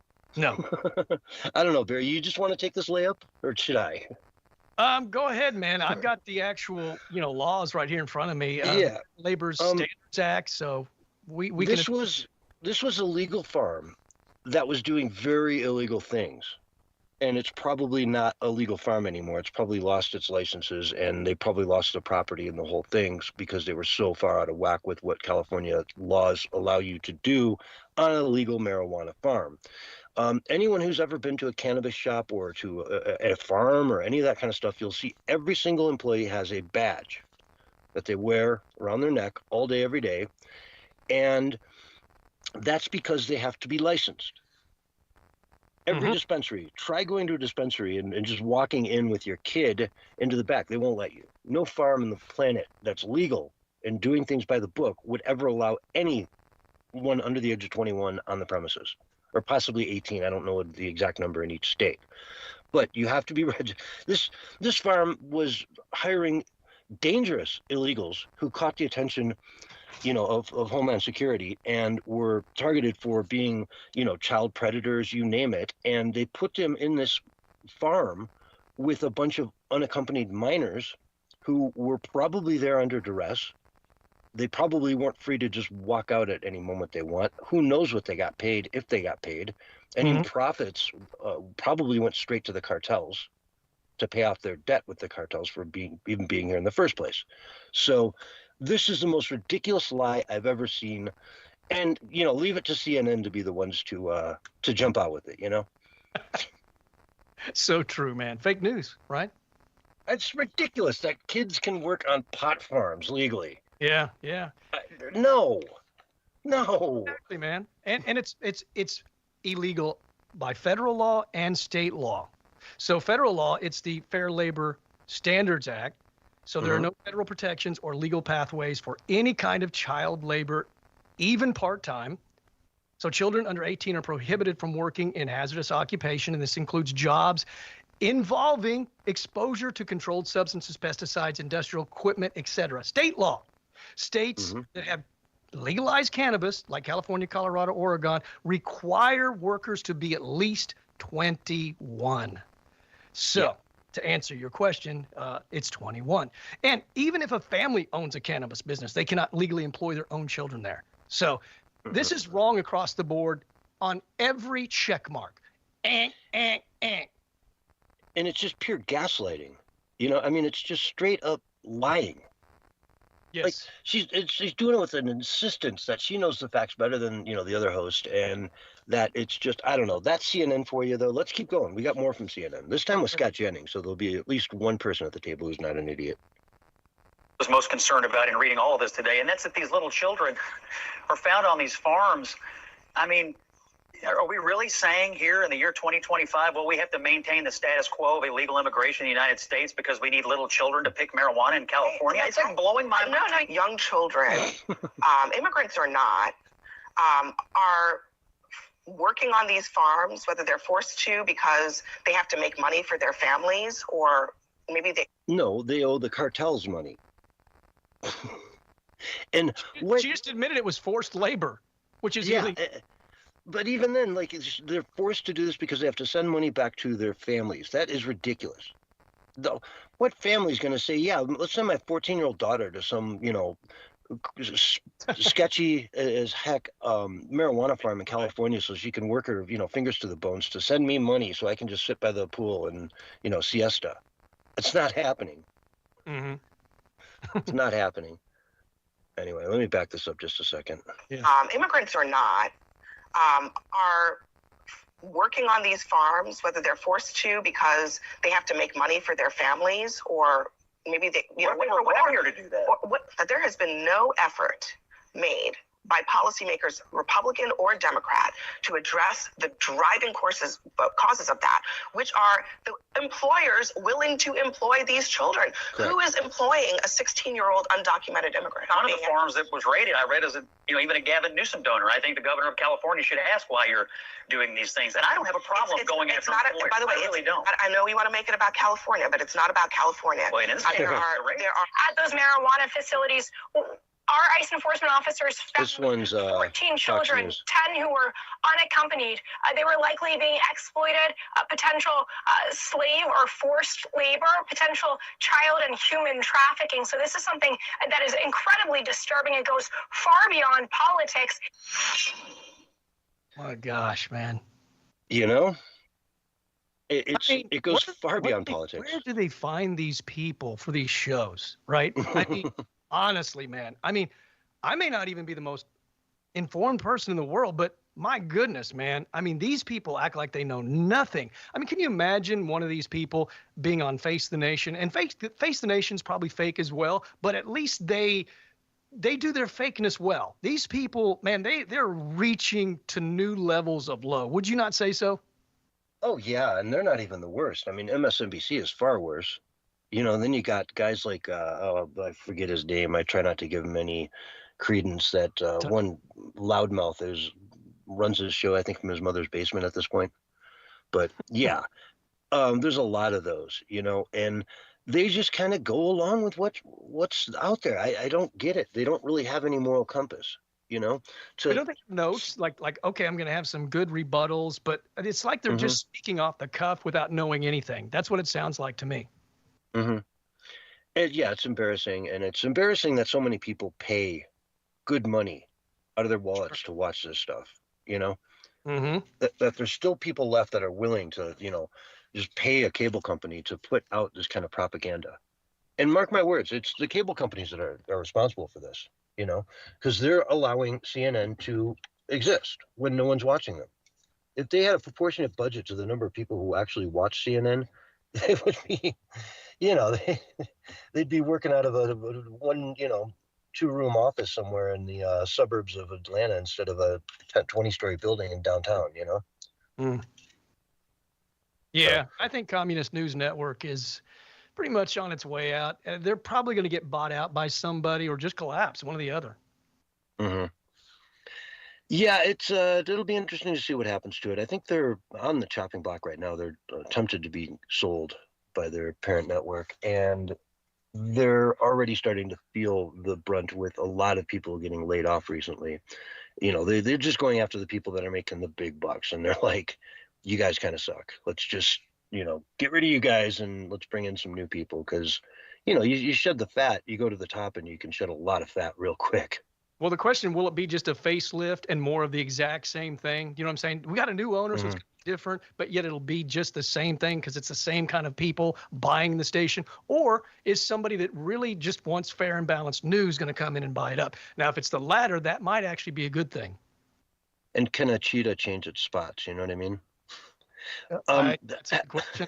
Yeah, I think so. Have we ever seen that happen with any of these networks that say, hey, I mean, CNN's kind of trying to do it a little bit by bringing on Jennings. Jennings, but they're not. They still have the same horrible people in these positions. Well, I think the only people willing to speak that kind of nonsense are kind of people that just aren't too sharp and they just want a good paycheck. I mean, that's just my guess. Yeah, they think that's what the people want or something. I mean, how do you get a good paycheck by just not being informed? And, how does that correlate to getting that good paycheck? Well, they got the C list, man. The A team is with Trump. You know what I'm saying? Like the conservative talk show people, and not even on the radio, but just on social media, are better than them. Yeah, and a lot of them get many, many, many more views. Which, Trump seemed to tap into pretty well during the last election by doing a lot of the things that Kamala wouldn't or couldn't. She didn't go on Joe Rogan. At the end of the day, she did not go on Joe Rogan. It's not that he didn't, adhere to her demands or yada, yada, yada. She didn't go. The offer is you go to Joe Rogan, you go to, Austin, you go to his studio, you do 3 hours, and then you go probably have a beer or a healthy protein shake or something afterwards. And, that's the deal. I think the paradigm shifted, and anybody that is like a really good talent actually wants to do good for the American people now, because we've shifted away from sort of the crazy people controlling everything. So all they're left with is kind of like I've talked about, C-list and D-list people. Just compare it to like Kathy Griffin of news. You know what I'm saying? Yeah. That's what they have. Rosie O'Donnell, Ellen, and they're all fallen, right? Ellen's gone, Rosie's gone. None of them are working. I mean, it's the whole charade is collapsing, and they're being fully exposed, man, in this great season of disclosure, as I talked about. And Roseanne Barr is the one among them that still holds her composure and looks good today. Smart, sounds good. It's amazing. Yeah. Not Rosie O'Donnell, though. Rosie O'Donnell is pretty out there. Yeah. Anyway, it's shocking to see how fast some of these people fall apart on the left. They just turn into these wicked troll-looking people that they aspire to be in the inside. It's. I mean, Kathy Griffin. We saw some pictures of her come out last week that were just shocking. And as far as Rosie O'Donnell's concerned, she should be a citizen of the United States until the day she dies, and I think it's amazingly bad optic for Trump to, even threaten that to her. I think he's totally trolling her, dude. I don't think anybody that knows Trump thinks he's being serious. Like, he's trolling her because he knows that's going to get under her skin. Because obviously he enjoys having her live, having him live rent free in her head. So I don't think that's serious at all. I don't think even the mainstream media took that serious. Nobody took that serious. It's just him trolling. There's no way he's going to take away her citizenship. That's a joke. In Ireland too, it's like you think the grass is always greener. I saw this story that just came out about this black lady from the United States who was sick of all the discrimination, so she moved to Russia and got it like 50 times worse. She was tweeting literally from a hospital bed after somebody had punched her. How horrible it is over there. So you get what and she living in Ireland, I wish her all the luck, but I can't imagine spending your entire life in LA and then going to Ireland is going to ultimately be the way to go. Can you imagine if a Trump wins in 2028 and then 2032, and I don't mean Donald Trump, but a Trump. Yeah. There's a lot of different Trumps. Eric Trump, there's Laura Trump, there's all kinds of Ivanka Trump. There's JD Vance would be just as bad. Trump. Oh yeah. So they're going to be in Ireland for a long, long time. Yeah. If Trump's legacy, if what he gets to really do this term, what he wanted to do last term, if he really gets that done, America's going to be thriving in 3.5 years. It's going to be looking great, and people are going to vote for more of it. And J.D. Vance, I think, will walk right in there. There's really, we've got Governor Hairgel out in California. Yeah. Is he really the guy? He's got such a bad. Hell, I'll jump into a story right now. Let's see, where is it? Right here. No, not that one. Basically, California Senate is passing a bill right now granting LA County the authority to purchase fire-destroyed lots. Oh, yeah. Okay. I read that article, and I was just shocked, man, because we called it, dude. We called it. Yeah, the Resilient Rebuilding Authority out there. They can use public funds to purchase lots at a fair price for land banking and create open spaces. The bill would allow municipal bonds to use property tax to fund low-income housing and public transit. It would also facilitate reconstruction of lost rental housing stock, including by promotion of accessory dwelling units, senior service housing, affordable housing, and replacement of affordable housing lost in the fires. In this part of LA, in the Palisades, affordable housing is like, I don't know, $5,000 for a 1-bedroom. Okay. This hearing is set for just a week after Governor Newsom announced that allocation of $101 million in taxpayer funds for multi-family low-income housing development in communities in Los Angeles devastated by the fires. So here's this is what's going to happen.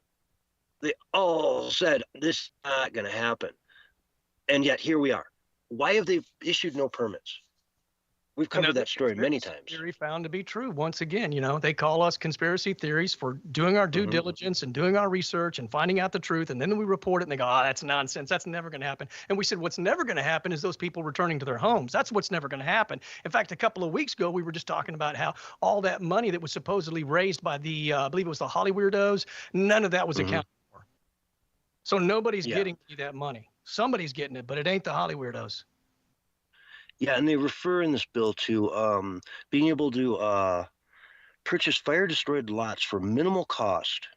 Minimal cost. Man. These lots are like $4 million a pop. With a burnt-down building on it, it's still $4 million a pop. How are you going to get a discounted price on it? How are you going to get it, make it affordable?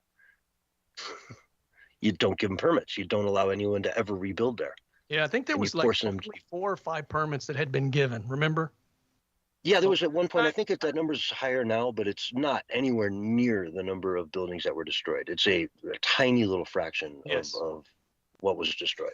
Well, they tie everything up in red tape intentionally, so then they can do whatever they want to do, man. It's just obvious these people are crooks and criminals, man.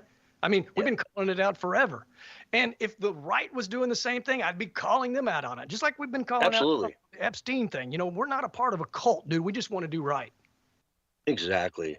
And Gavin Newsom is the guy behind all this stuff, right? He's making this happen. Why did they not fight the fire? Why didn't LA fight that fire when it came down? Why weren't they guaranteed? I mean, this is rich people. Think about how many celebrities were involved in all this stuff. You know, we're talking top of the line, expensive homes. And they purposely, I would suggest, allegedly, put the city, that part of the city and many parts of it, into a situation where they knew they wouldn't have the water to fight these fires. In Altadena, another very, very expensive area, you know, up in the hills looking out over the city. It's pretty nice up there. And again, they didn't have the water. Why? Didn't they know they needed more water pressure to fight anything serious? Didn't they know? They left it sitting there and exposed, and it still is today. If you're living in Beverly Hills and you think another fire like this can't just pop through tomorrow, you know, of course you know it can happen. And what are they going to do?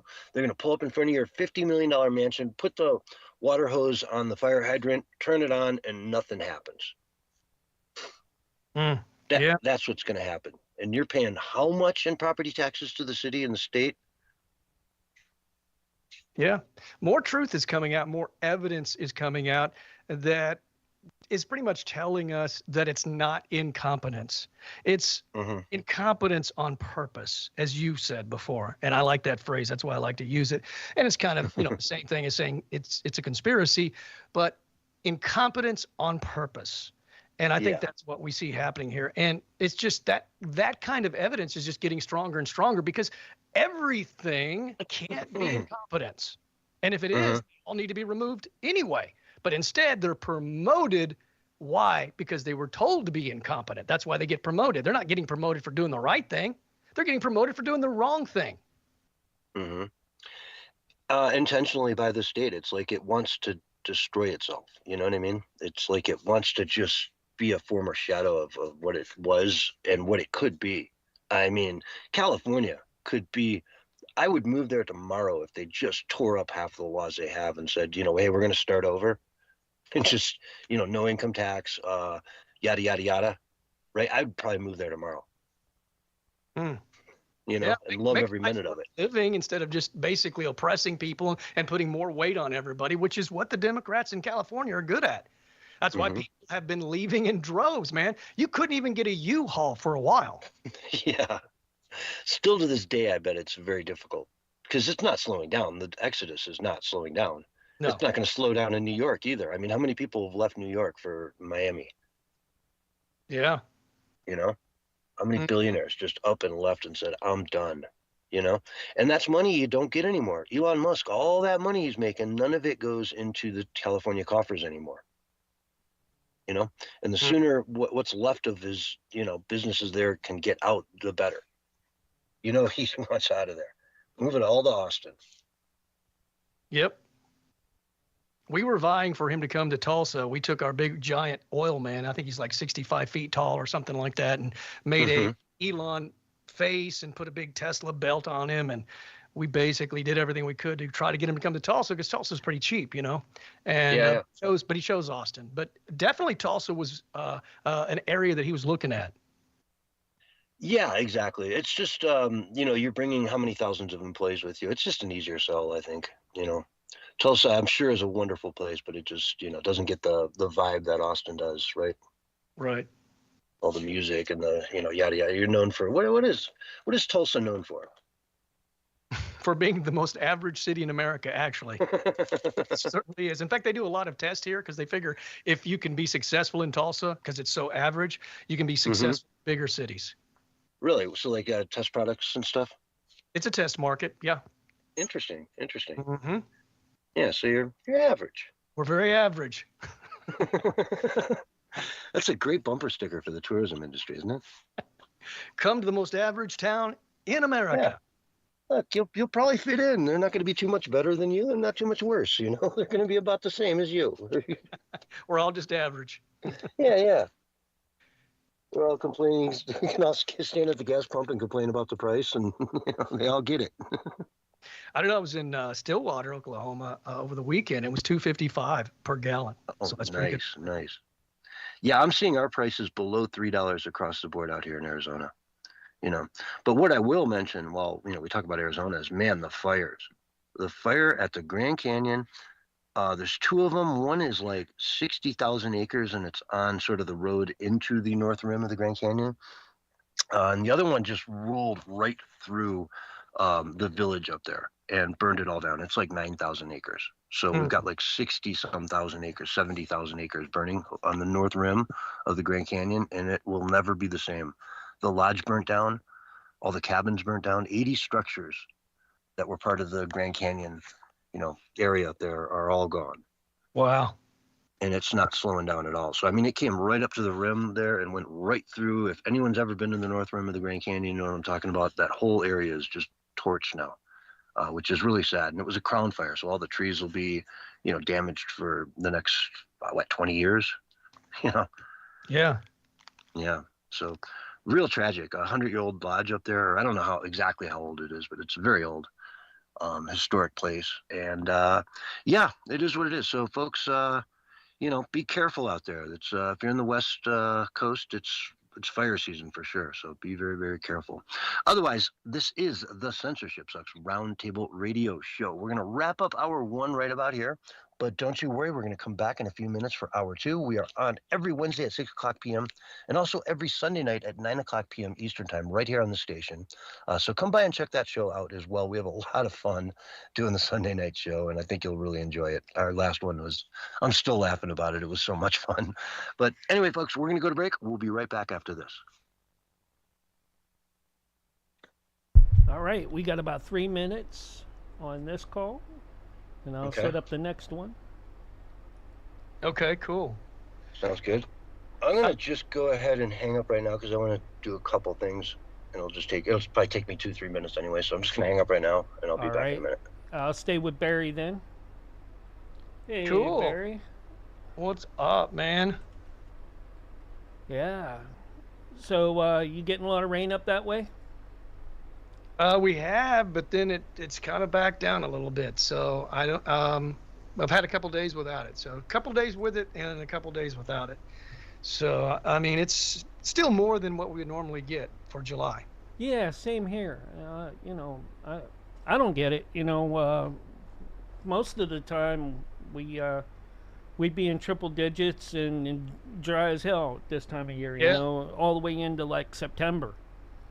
But it seems like our seasons are pushing further and further, changing. At different times. Because if August, you would think then would be super hot, but it may not be either. It could be. I don't know.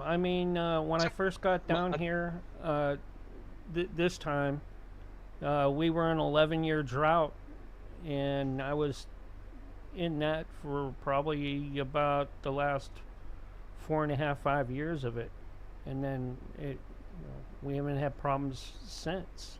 But that doesn't mean it won't come back. But I think a lot of it has to do with weather modification and stuff like that as well. I do too, man. I'm not trying to blame all of it on that, but it just seems ridiculous to be as crazy as it's been, and it's kind of been that way for about 6 months here in Tulsa. Starting in November, we had more rain in November in just the first 8 days than we had going back to 1932, or 31. So that's odd as well. But I think that if they are messing with the weather a little bit, it fits their climate change narrative.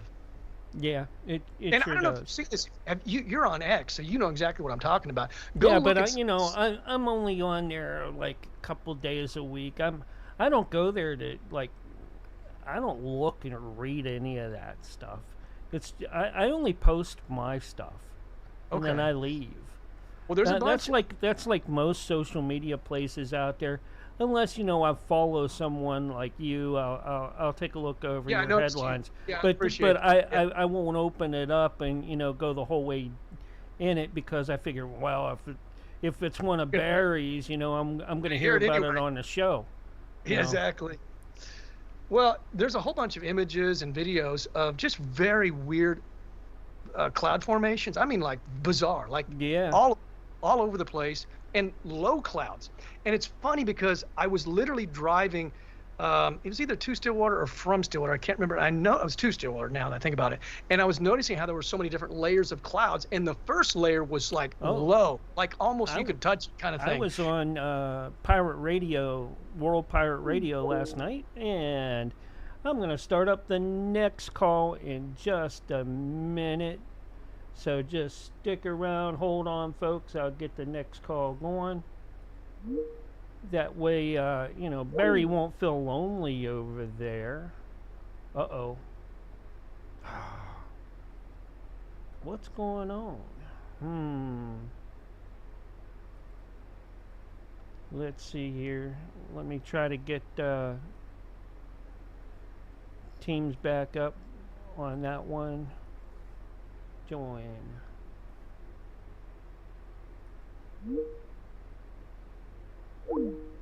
No. What in the world? Anyways, we'll go back to the last one.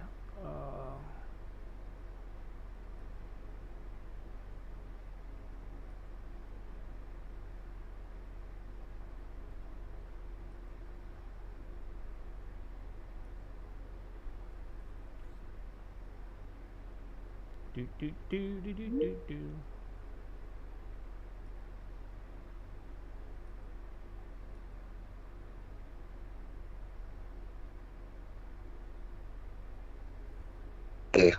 Hey, won't let me connect to the second one again. I don't know. And I even did those. Barry, you back? Okay. Yeah, I'm here. All right. But, you know, we have enough time in between to play around with a little of, you know, going back and forth. If we get time, CS, I've got an article I want to mention because we talked about it before, and I was wondering what happened. There's no time, dude. I don't even care. There's no time. Here, you're gonna hate me for this, CS. I was on World Pirate Radio last night, right? Network, and they have a guy there by the name of Robert Morningstar, and he was talking about chemtrails and weather modifications in the UK, and they have this new project where they put sulfur into the atmosphere over the UK, and they call it Project Satan. How's that for you, Barry? That was a private company. No, I know all about it, dude. I thought it was a joke, but it's actually real. It's a real thing, yeah. But it's not government. Robert knows people that are involved with it, apparently. So, you know, I'm like, okay. They're probably all Satanists, man. Yeah. But Barry, I interrupted you earlier. What were you saying about the story? Okay, this is kind of crazy because I know people thought I was like making it up probably, but I've talked to a guy from India that was 104 doing marathons, like a full marathon. And I said, he's probably dead by now, right? Because that was like 10 years ago, I said, on the air. Well, it was exactly 10 years ago. He's 114 today, but he was doing a jog and he got hit by a car and died, man. Oh, man. At 114.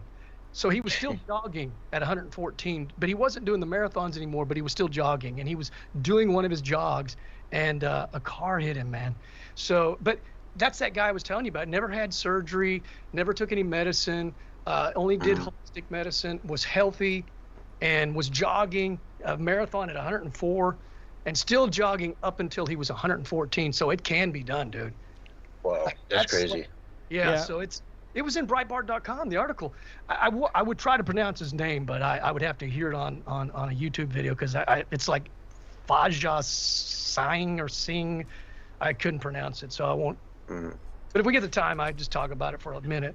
And I just 2 seconds ago saw another story about an Indian dude who fell 15 stories from a building while he was defecating off the side of it. What? You're kidding me. No You're way. making that up, dude. You're making that up. Although I just saw This it. just You in know. too. Wobbly says he's the number wanna- one source of information in women's boobs cause earthquakes. Are you going to segue into that, CS? Oh, Because I think you should. Into the guy in India. No, I was hoping about the earthquakes, but anyways. Because I mean, that might not be ending on a good note for India. Like this is. Let me check my feed here again. This is India Today. Ironically, the name of the channel is Cleavage Crumbs. There you go, Wobbly. Like, goodness. We're living in a simulation, folks. You can cut this out for your morning show tomorrow. Oh my That's goodness. right. Be sure to make pinching clips myself. I'm wherever pinching you're myself at, to see if whatever this is real, platform man. you're on. We love that too. My goodness. I guess it would be kind of an interesting thing to defecate at 15 stories high. Yeah, actually, it was 18 now that I.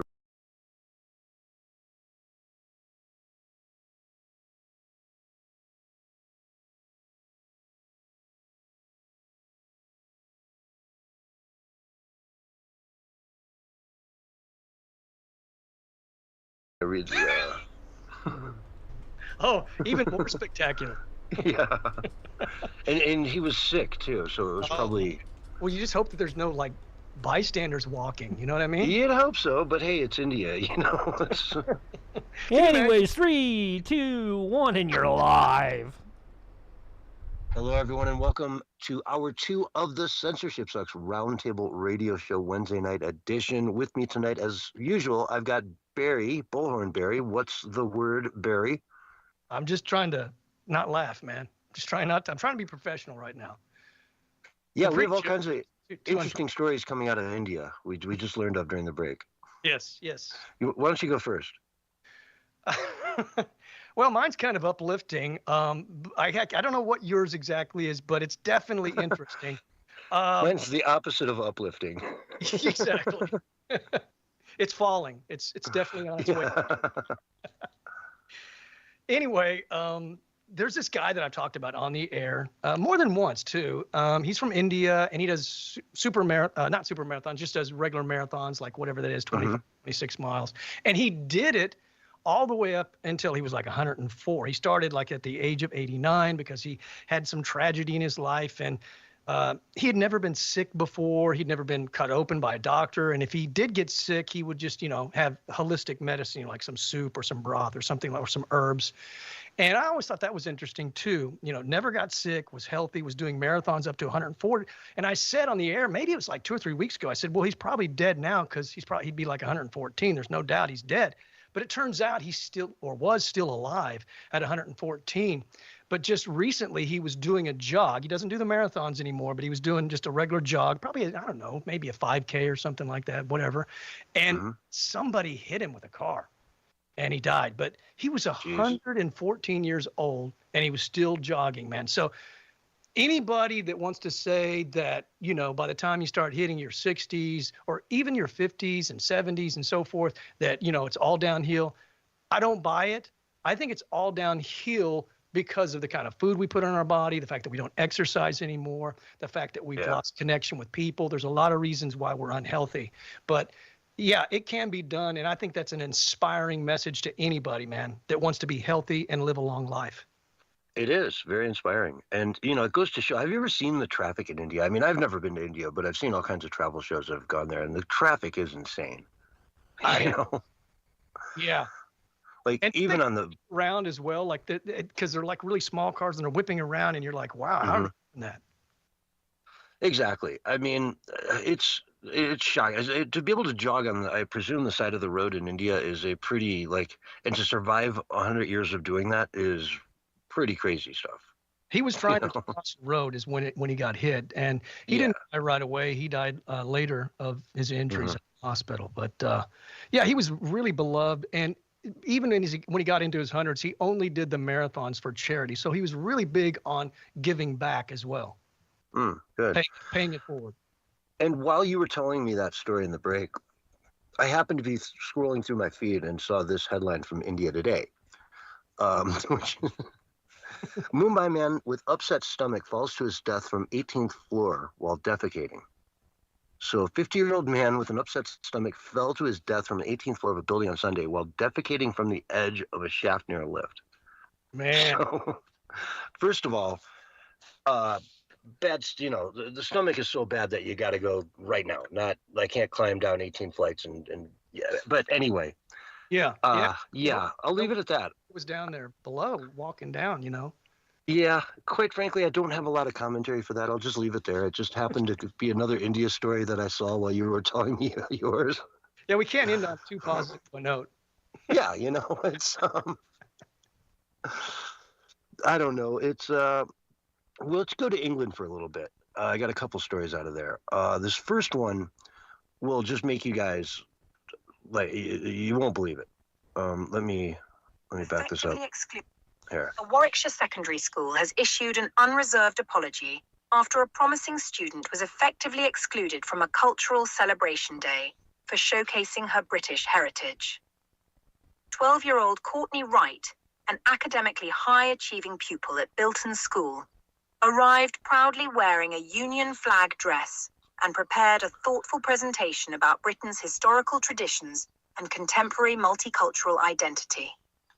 The well-intentioned participation took an unexpected turn when staff instructed Courtney to wait in reception, ultimately prompting her father Stuart to collect his visibly distressed daughter. She was humiliated and confused, Stuart explained, noting the irony that an event promoting inclusion had singled out his child. The school's letter explicitly encouraged celebrating all backgrounds, yet they treated British culture as somehow inappropriate. Courtney's presentation, shared with The Telegraph, thoughtfully highlighted Britain's blend of ancient traditions and modern diversity, from Shakespeare and royal history to the integration of global influences in food and music. Her closing reflection: being British is still a culture, and it matters too. Wow. And it sounds like she drank the Kool-Aid too.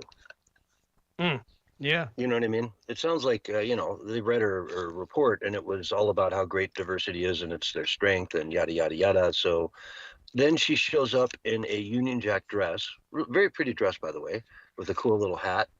And, and they exclude her from this. Everybody come in and celebrate your culture. There were kids that showed up in burqas and hijabs. And that was fine. Yeah, that was fine.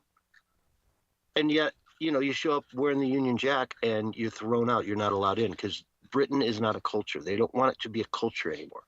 All the history that England has, they're trying to pretend it doesn't exist. Right. There was this whole thing a while back that, Caucasian people have no culture.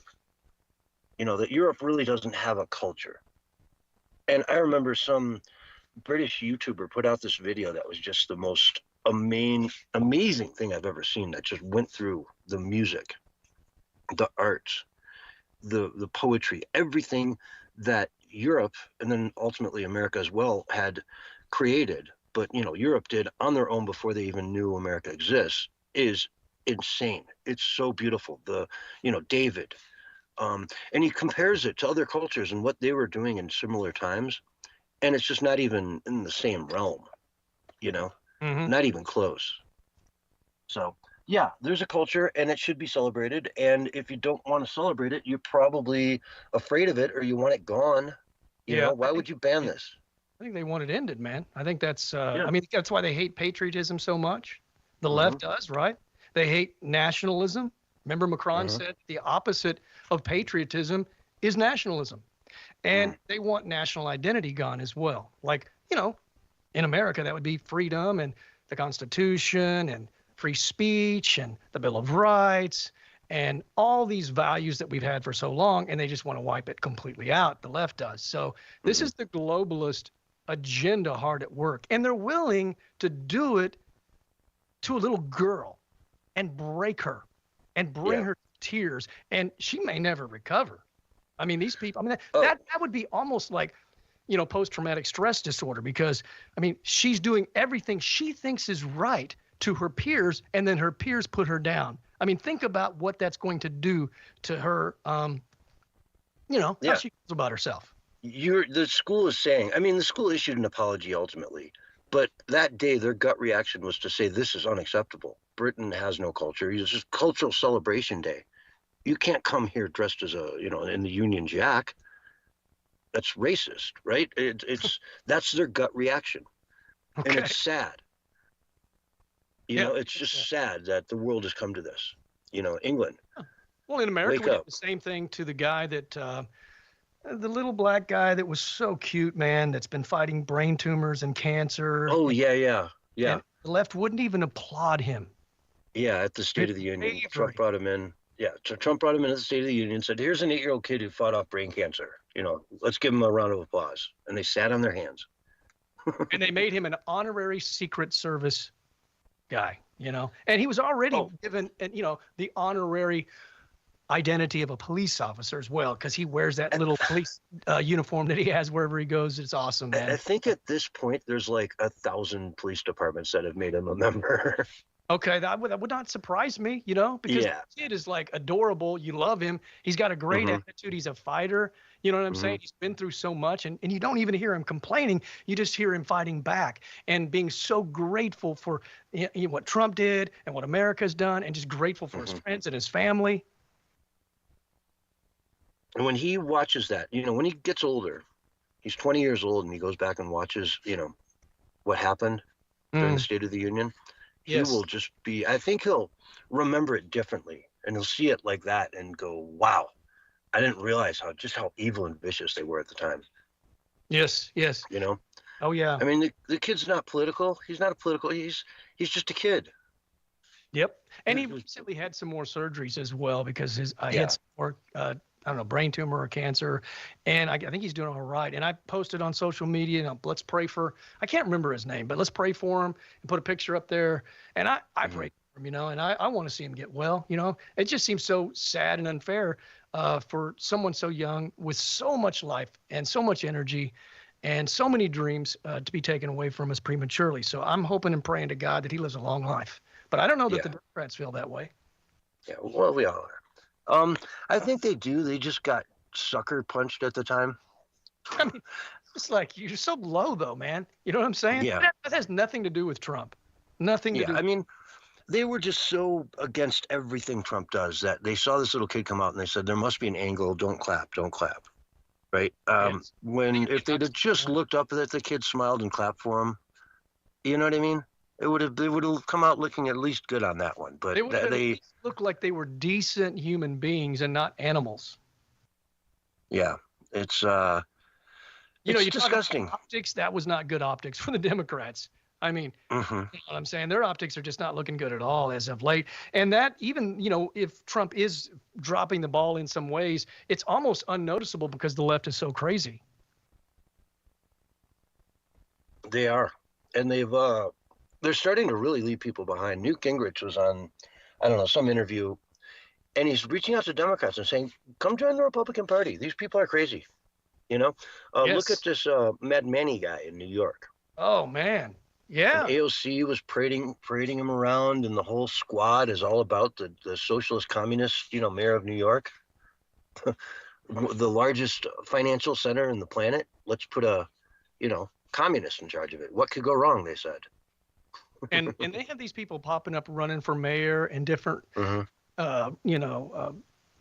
government officials and stuff all over the United States, these Democrat areas. There's some guys just as crazy as he was running for mayor, I think in Massachusetts or somewhere.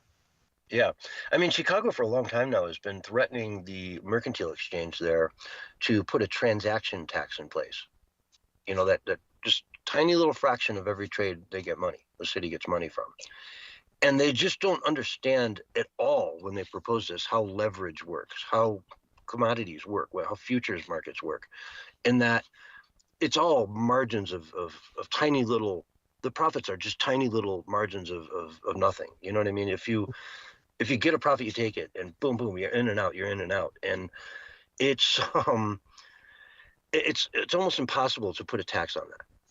without the market saying, hey, you know, I can trade in London without this tax. So let's just move all our trades to London. Or let's pick up, as Chicago said, let's pick up the entire exchange and move it somewhere else. Florida, Texas, who knows? We're open for, you know, I'll give the mayor or the governor of Texas and Florida a call. We'll meet them in a couple of days. Let's sit down and talk to them and see what they have to offer. Any state can come to the table. What does Oklahoma have to offer? Right? We'll move out there. I mean, it's commodity trading mostly, right? So why not be in Oklahoma? That's where all the commodities are grown. Yeah. And, you know, the beef and all that, the corn. So for him to go up and become the mayor of New York City, he could institute a transaction tax on the New York Stock Exchange that would cause them to pick it up and leave.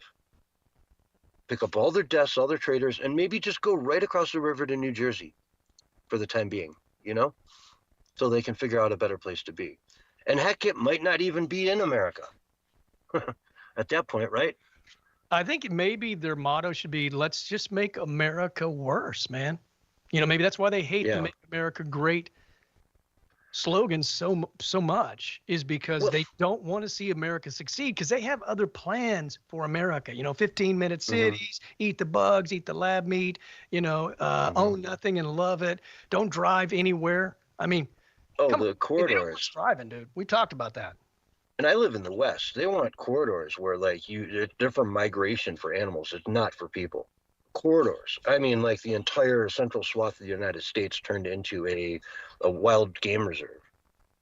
You know, that you live in the city. You never ever go outside of that city, because everything you need is in the city. If you go outside the city, you need a permit, and maybe, you know, to go to a national park or something, you get a couple chances in your lifetime to actually do something like that. I mean, they want it locked down.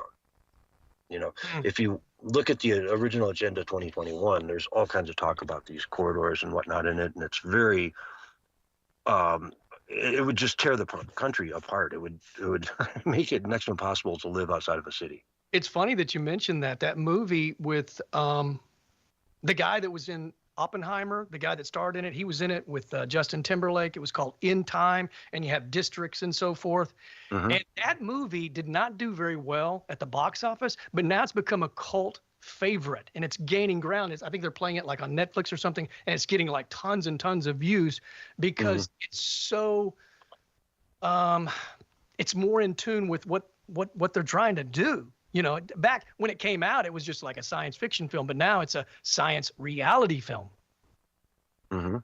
Yeah, it's a roadmap, right? Exactly. Like 1984 was supposed to be a warning. It turned into a roadmap. Well, Arthur C. Clarke said that he was not a science fiction writer. He said, I am a science factualist writer. You can go back and watch some of his interviews that are black and white from back in the day. And everything that he wrote was based on real science. And he was predicting the robots and everything. I mean, this has been a roadmap for a long time. If you do your due diligence and you do your research, you'll see that these elites have had this moment in time planned for a very long time. And it's not working out to plan. You know, it really isn't. We're starting to see real problems on the streets of, say, Spain in the last few days. We talked about this on Sunday night. Have you seen any of the clips of that? Like street fights, right? Yeah, big marauding gangs of African migrants from Morocco who are, you know, it started when a group of you know, foreigners in Spain beat the crap out of some, you know, nice old guy out on a walk in the morning, in the middle of the day, you know, went out for his morning walk and got beaten near to death, and they were laughing and thought it was funny the whole time. They did it for fun. And so a lot of people came out that night and said, hey, you know, they went out in the streets and said, hey, where are these kids? Let's get them. Let's put them. It's a small town, not a big police presence. So they went out and said, we're going to find them on our own. That prompted the African in that's Spain. And in England, we saw a small town where they had a hotel. The hotel was then turned into a dormitory for migrants, illegal migrants. And one of those migrants, they've got nothing to do all day. They got money. They got a place to stay, nothing to do. So what do? They go out and just harass people, have fun, do whatever they want to do. One of them sexually assaulted a young girl, you know, younger than 15. And the town all came out. It's a small town, you know, I think 20,000 people. And a few hundred of them showed up out in front of the hotel and said, close this thing down. Get rid of it. We don't want it. And then there were paid protesters that came in from the major city, you know, an hour north or whatever, that came out and said, migrants have rights. We want migrants, all that stuff. They're not migrants or refugees. You know, they're here, they're invaders at this point. And so we're seeing that happening in England. We're seeing other things come up in France as well, where they're sick of this stuff. In Germany, they're right on the edge. You know, so their agenda, you said they've been planning this a long time, and it's going to backfire on them because they're seeing that America can stop it. America stopped it on a dime. With one election, boom, it's over. Pretty much. I mean, it's alive a bit in the leftist hellscape cities and stuff. They're really fighting hard to keep it alive. But that's the only place it's really thriving. You know what I mean? In those few small areas. Yeah. So, I mean, this small town, it's interesting. You know, either the government, you know, in the UK is going to shut that migrant hotel down and move them somewhere else, or they're going to say, screw you, it's staying, deal with it. And either one is a lose-lose for the government. Yeah. So what if they get them out of there, then more towns will step up and say, hey, we don't want this one here either.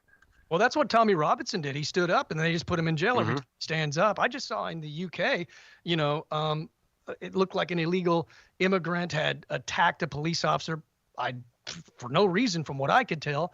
And then I saw people coming over and I thought, oh, good, man, some people are going to help, you know, because he had tackled the police officer and was, you know, telling him to quit effing following me or whatever. I don't even know if he was following him. He was probably just walking, you know what I'm saying?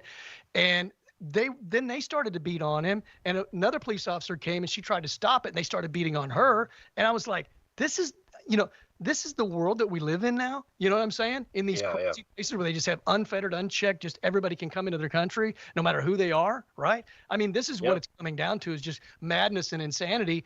And at some point, man, it either backfires or they just capitulate, you know, the citizens. In some places, maybe they're just so fluoridated and so dumbed down and numbed down that they just can't stand up and fight for themselves. You know what I'm saying? They can't resist.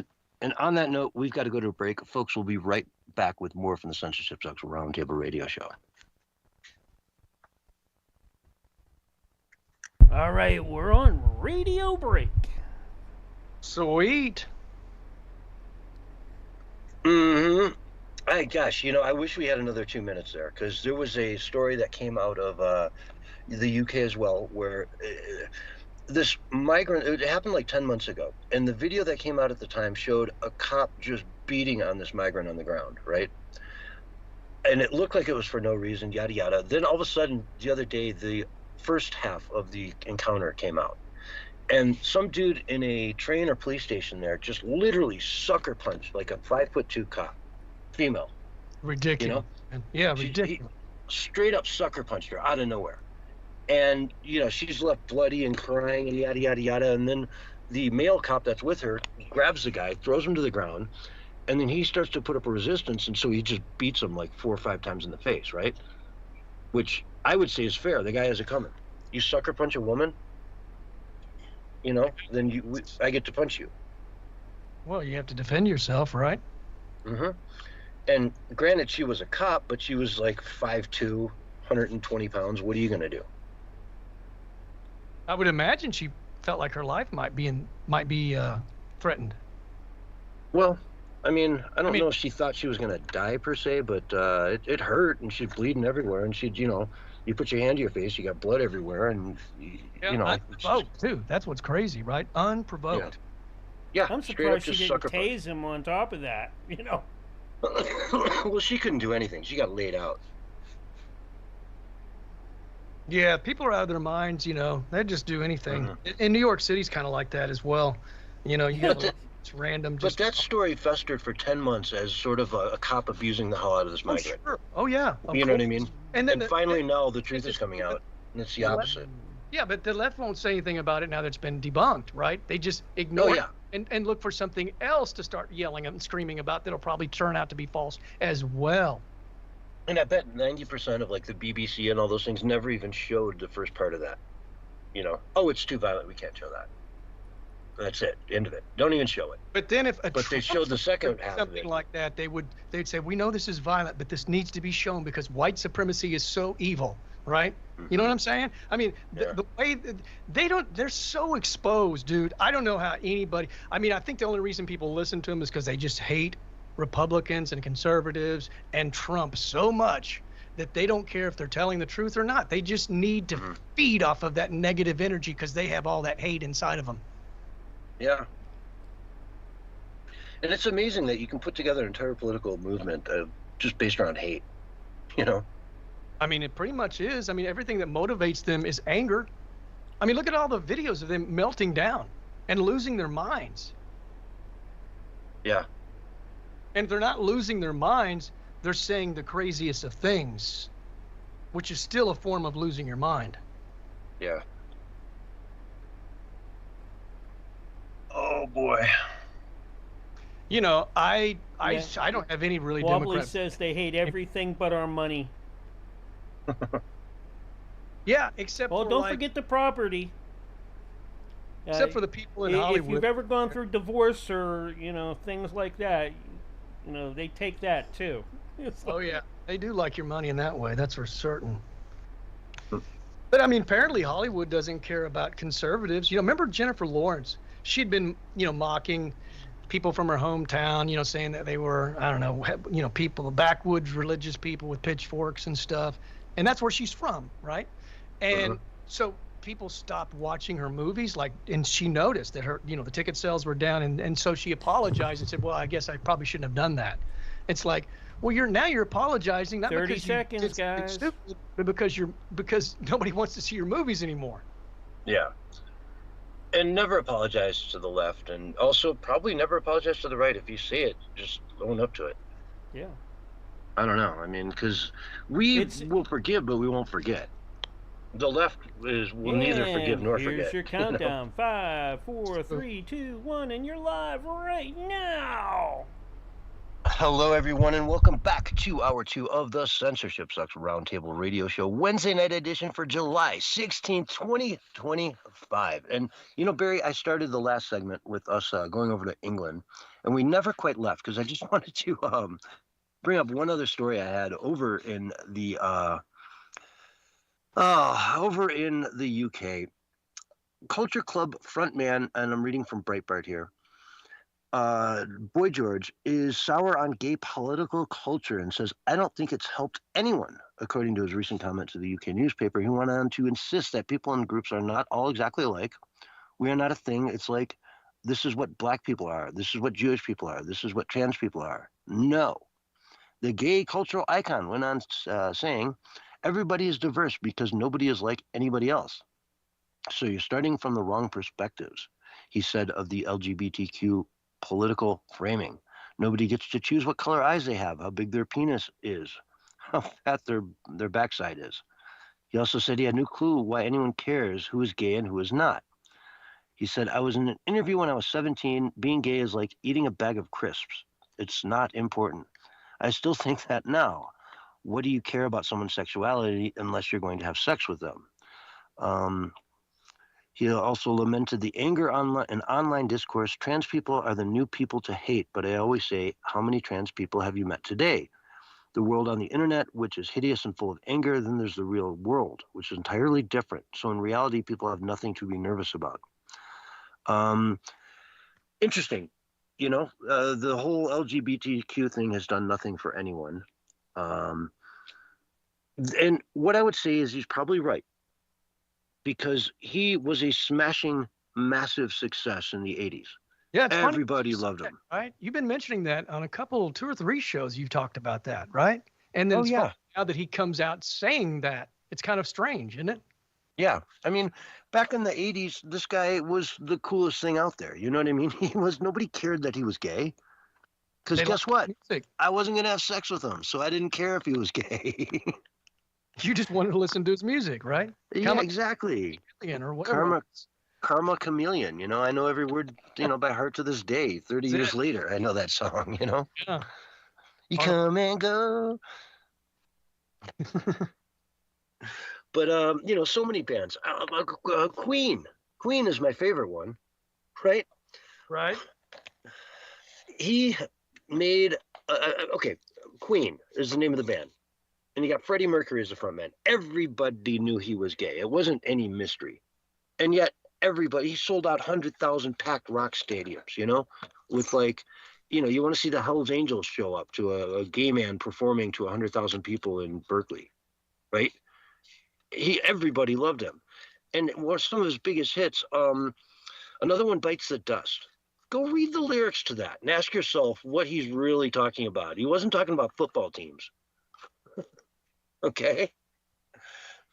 Another one, Bites the Dust. Look up the lyrics, folks. It was not about sports by any mean whatsoever. And yet we still, to this day, sing it when your team's winning. And they all, do the whole thing with the feet and clapping. And it's beautiful. So no one cared. No one cared back then. We've only made it recently into this whole, crazy mixed up world where it's just the complete identity of certain people. Well, he's completely right, because it's the social engineer's job to turn the LGBTQ plus community into something that is loathed and despised. And so when somebody thinks of the LGBT community, they think of the, San Francisco parade or some of these gay parades where they're completely naked in front of children. They're doing even sex acts where children are around, and they have, the articles are saying that we want the kids to see the kink, articles from liberal media. I mean, that was like the exact quote in the title was, it's necessary that the kids see this kink. No, it's not necessary that the kids see some old man with his thing hanging out, it's Absolutely. not necessary, wearing all their little dog uniforms and stuff. And you have the little kids petting them. I mean, it's just weird, dude. And kids should not be exposed to that kind of thing, in my opinion. And so that's the image, and that's done by design. That's why they promote it, because they know it will cause division, and they know that divided we fall, united we stand. So this whole thing is about divide and conquer, and it's always been that way for a long time. Absolutely. It's not about, an underprivileged part of the society. Everybody's got the same rights in America pretty much the most part. I mean, if you're talking about transitioning a 8-year-old kid, okay, I think they shouldn't have the right to do that, but I'm not setting anyone back. We're not doing anything along those lines. You know what I'm saying?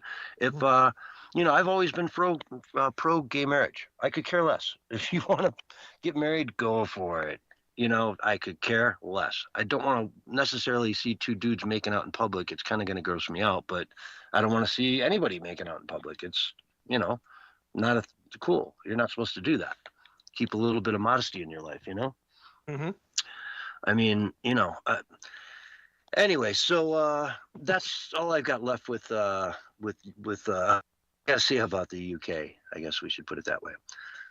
That all rhymed really well. Well, maybe he's figuring out the whole thing is meant to divide, that it's not meant to be helpful in any shape, fashion, form, or way. It sounds like he's a little bit of an awakening.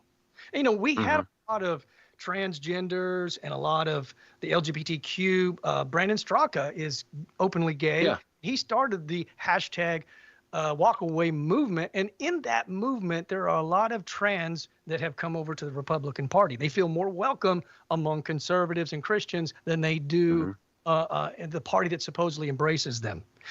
Yeah, Blair White.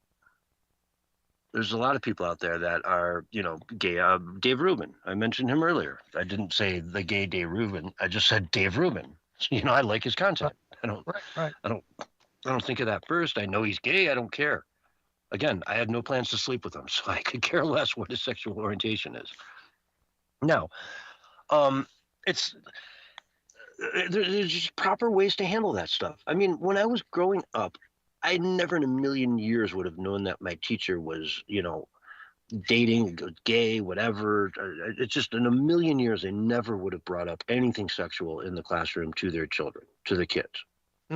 All you knew if it was like Miss Anderson or Mrs. Anderson. Right, exactly. That's it. They're not married. That's as far as it goes. The men, you had no idea it was just Mr. So you didn't know if they're married or what. It was just Mr. Cooper, right? And that's the way it should be. It shouldn't be something where I have to explain my very, very complex and complicated sexual life to my class so they can understand me and embrace me for who I am. And it's become so open the teacher-student deal that you have a lot of teachers that are having sexual relations with 12 and 13 and 14-year-olds. And most of these that I've seen in the media have been women, not men. It's not the men on the girls, it's the women preying on the 14, 15, 16-year-old boys that are their students. And this comes out of every couple of weeks. You'll see an article where some teacher was sending naked photos to some 13 or 14-year-old and then soliciting him for sex. Next thing you know, they're either having sex or they're doing sexual things. And that never happened when I was growing up. Nothing even remotely happened like that. And somebody could say, well, it's the phones. The phones has opened up the door to that. Yes, that's probably true. But teachers had a certain amount of integrity back then. Yeah, and again, you're right. They didn't have like a Facebook group for the class where you could direct message your teacher at midnight and have a chat with them. You know what I mean? It wasn't a thing. Like you'd have to pick up the phone and call your teacher at home, and you never knew a teacher's phone number. They'd never give you that. Well, some of it was happening at the kid's home. Like that's really bizarre. God. I mean, talk about risky. The parents leave. Yeah. She comes over there, and then that's that takes some cojones to do something like that. That really does. That's a special kind of person that just really wants to live out there and risk. Like the most dangerous thing you could possibly do. Remember the one woman that went to jail for it? And then when she got out of jail, she married him. And then they were supposedly happily ever after. And then he divorces her because he realized that he had been preyed on. Yeah. He was like Macron, you know about the story between him and his wife, right? Have you ever heard that? Where she basically hit on him when he was 15. Right. And she was like 40. I want to say 40 and 40. Like that's a huge, they have like 25 years between them, right? And so she got away with it. He grew up, turned, old enough to get married, and eventually, they got married. So she groomed him. She molested him potentially. I don't know. There's a whole looking for groom. Yes. Well, there's a big court case going on in France right now that about his wife, right? Where somebody said on a podcast that she was trans. Okay. Now she had a brother apparently who no one's taken a picture of him since the 70s, and he's apparently still alive. Right. And and so she sued these people, got a payment of like $10,000 or some trivial amount from them.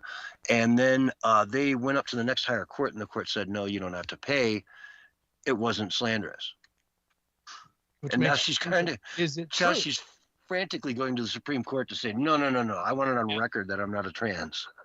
Well, you know that Trump literally called Candace Owens on the phone, and first he complimented her and told her about how much he loves her show and how amazing she is. And then he basically broke it down to where, could you please stop talking about Macron's wife? I've had dinner with her. I'm pretty sure it's a woman. And she joked. There's that word, pretty sure. You're not fact positive. You're just pretty sure. I mean, I guess. But anyway, she said he kind of tied it into, well, it's not good for negotiations with Russia and Ukraine. And so she's feeling like, oh, wow, the burden's on me about Russia and Ukraine, whether I talk about Macron and his wife or not. And she said, the way I understood it, she's like, well, I'll pull back. But then I just heard her like a couple of days ago, she was still going on and on about it. So apparently she didn't take Trump's advice. But hey, she believes she has evidence. I haven't looked into it. I'm not too concerned about it one way or the other. But it would not surprise me if it turned out to be 100% bona fide true. It's all really weird, though. You know what I mean? It's all really weird. It's like, I don't know, man. There's a mystery there. Why do you marry somebody that much older than you? But anyway, and he's pretty upset. Isn't there like some weird stuff that happened to people that had brought it up before, and then they kind of mysteriously died? I'm not accusing anybody of anything, but a lot of conspiracy theorists think there might be a connection there or something. I don't know. I can't remember because I really haven't dived into it too much, but I have looked at it a little bit. Yeah. So anyway, let's dive into some other news there, because you know, I don't want to get rolled up in any lawsuit about her because she's going lawsuit crazy right now, trying to. She's not happy. Kron's not happy. You know.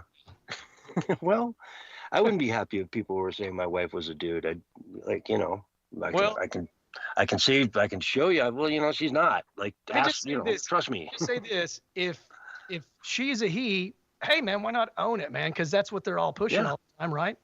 Exactly. It'd be a big, you know, like Michelle Obama. It'd be a big thing. Like, hey, trans is good. Trans is great. Look what I did. Yeah. Yeah. Yeah. And in this state and age in 2025, when you know, we have illegal unaccompanied minors picking our marijuana for us, you'd think there'd be, you know, an openness to this type of thing. Can you imagine someone from 15 years ago just tuning into our radio station right now? They would think that this was all a joke. This is a joke radio station, right? None of this is real, right? Couldn't be. Well, the 15 years ago, that was probably right at the beginning of the Obama administration, right? So, yeah, I would have believed this. If I heard it, I'd believe it. That was the beginning of the insanity. It's gone to levels at this point. Yeah. Oh, he won 2 terms? Yeah. Done. But anyway, you get the point. Let's go back over here to the United States, and the FBI, under the direction of, and I'm reading, by the way, from Gateway Pundit, under the direction of Kash Patel, is opening investigation into a decade of Democrat antics and misconduct. The investigation has been ongoing for several weeks now, and they're looking into Hillary Clinton's home brew server. They're looking into all kinds of stuff. Russia, the dossier, everything you can think of, and they're actually going to do an investigation into it all. So I welcome it. I can't wait to see what comes of it, and it should be a good thing.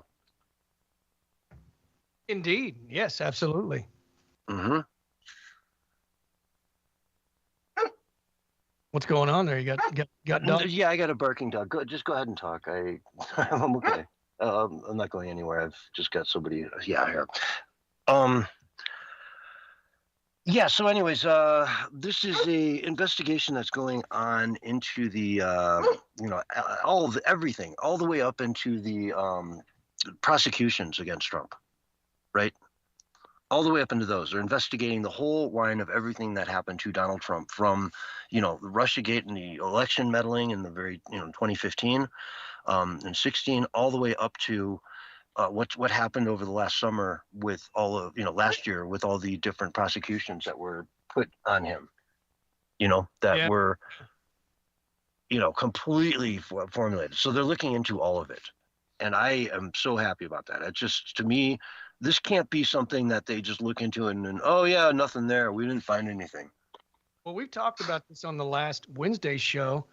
And that was that we really need to get, probably before the midterms, at least one set of arrests of some bad guys, some really bad guys, not low level, but at least mid-level or higher, right? To show that, you know, I mean, from 2016, what was it that was Trump's big slogan besides Make America Great? It was drain the swamp. Yeah. That is part of the mandate. So part of draining the swamp equals arrest, indictments, and convictions. So we've got to have some convictions, hopefully, before the midterms, because that could really turn the tide in our favor in a lot of ways, man, if he does that, because he's going to be saying, yeah, I'm your guy. I'm doing the mandate. I'm not just fixing the country. I'm setting it up to where, you know, you guys can be prosperous for decades to come. Man, what a beautiful thing. So also in this line of articles or, you know, news stories that we have going on today, you saw this report that came out of Fannie Mae that looked into Adam Schiff, because Adam Schiff has this beautiful 3,400 square foot home in Delaware where he lives, right? And then he's got this little studio apartment in California that he probably never goes to, but he's a California congressman, has been for many, many years. I wonder when the last time, I'm sorry, I said Delaware, it's Maryland. But I wonder when the last time he was in California. You follow me? Mm-hmm. When's the last time he even stepped foot out there? And, you know, on his mortgage applications, they asked if this was his primary home in Maryland. And he said, yes, primary home. That gets you a much lower interest rate on your mortgage than if it's a vacation home or a secondary home. So it's mortgage fraud. and he's got, like 6 refinances in there that all were lie. So for Adam Schiff, he's pretending to be holier than thou, but it turns out he's got the same types of issues that he's done, that is illegal things that are punishable, with fines and even potential jail time. Now, will he do jail time? No, but he'll be convicted. I think Trump even mentioned something about it, didn't he? Yeah. I mean, the guy's crooked as can be, and I'd love to see this investigation into him. Let's go. I think it was Kash Patel who said that Pencil Neck was probably one of the most corrupt people, in D.C. So I don't know. Mm-hmm. Maybe he is. Oh, I wouldn't doubt it at all. He's one of the government gangsters, as Kash called them. Absolutely. A real dirty guy. And, just plays dirty politics is what I'm saying, right? Dirty politics all day long. And, I'm glad to see him getting looked into. It's like Letitia James and some of the other people that have prosecuted Trump for, different real estate related discrepancies are now being found to have potentially committed some of the exact, same types of crimes, on their own. Again, mortgage fraud. And in most instances, it's lying on mortgage applications. But they're catching them red-handed. And, more power to them, right? Yeah. What's the guy's name? I can't think of it. Man. Anyway, a lot of these people, man, openly have huge back taxes that they owe. And the IRS doesn't go after them, but they want to know if you've deposited $600. You know what I'm saying? At least under the Biden administration, they did. Yeah, which is a silly, stupid, small amount of money to be tracking. The $600. Yeah, restaurants come in daily with that. Heck, people pay their rent in cash. Go by the bank, pick up cash, go pay your rent. I've done it a million times. You know what I mean? It's so easy to spend more than $600 on something. Yeah, they want to kind of keep anybody that might be starting to kind of rise to the next level down, I think. Mm-hmm. Well, sure. That's the way society's always worked, though, right? I mean, every city around, mostly liberal cities, but they do it here in Tulsa as well.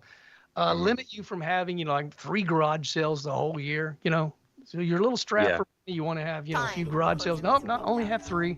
That one's gone. Our flea market, we used to have everybody that come from, all the surrounding states. Now you have to have a business license and a tax ID just to set up. So if you want to just set up every once in a while, like we used to do, like I would do, maybe 2 or 3 times a year to get rid of some excess stuff, I can't do that now. Uh-huh. And so they make it hard on you, don't they? Yeah, I mean, they're just kicking the person that's got nothing while they're down. You know what I'm saying? And it's not any real money to them. It's chump change. Yeah, I hear you. So anyways, in related news, let's go over to Chicago. Chicago public schools are now bankrupt as the city faces $734 million deficit after paying for illegals and must now lay off 1,458 employees, including 432 teachers and 677 special education classroom assistants. So, Chicago, good for you. Your schools are going bankrupt. $734 million deficit, and you're laying off thousands of people. Let's go communism, right? It's the good stuff. This time we're going to do it right. Make America worse, man. Exactly. But I mean, that's the thing. They didn't do it right last time. Lori Lightfoot didn't do it right. So now this the new guy, what's his name? Brandon Johnson. Yeah. Is he's going to do it better. He's the new communist who really understands communism way better than the last communist mayor. Yeah, they're doubling down with their failed policies, which is really scary because I wouldn't want to be a resident, while they're doing that. Yeah, I wouldn't want to either. I mean, Chicago's just a small shell of what it used to be, as far as the areas that you can safely go out at night, and I guarantee the restaurants reflect that. You know what I mean? The places that used to be nice, high-end, beautiful restaurants are now probably half of them are shut down because, again, they don't get that foot traffic anymore. And that nice outdoor patio you had that was right up on the sidewalk, yikes, now it's kind of scary to be out there at night, sitting out in the streets of the city eating dinner, whereas it used to be magic, Sure. But Yeah, communism will fix it. Let's just communism a little harder next time. Yeah, like we said, man, they kind of want to level everybody down, to one manageable level. And that's what they think is fair, that we just get some chump change. They can put us on that universal basic income. And, we're just constantly begging for, the crumbs, man. I think that's their ultimate goal. And that's, and look, the robots aren't going to make that any better either. So we've got to deal with that as well. I definitely think we're going to have a big debate about, what directions we allow AI to go.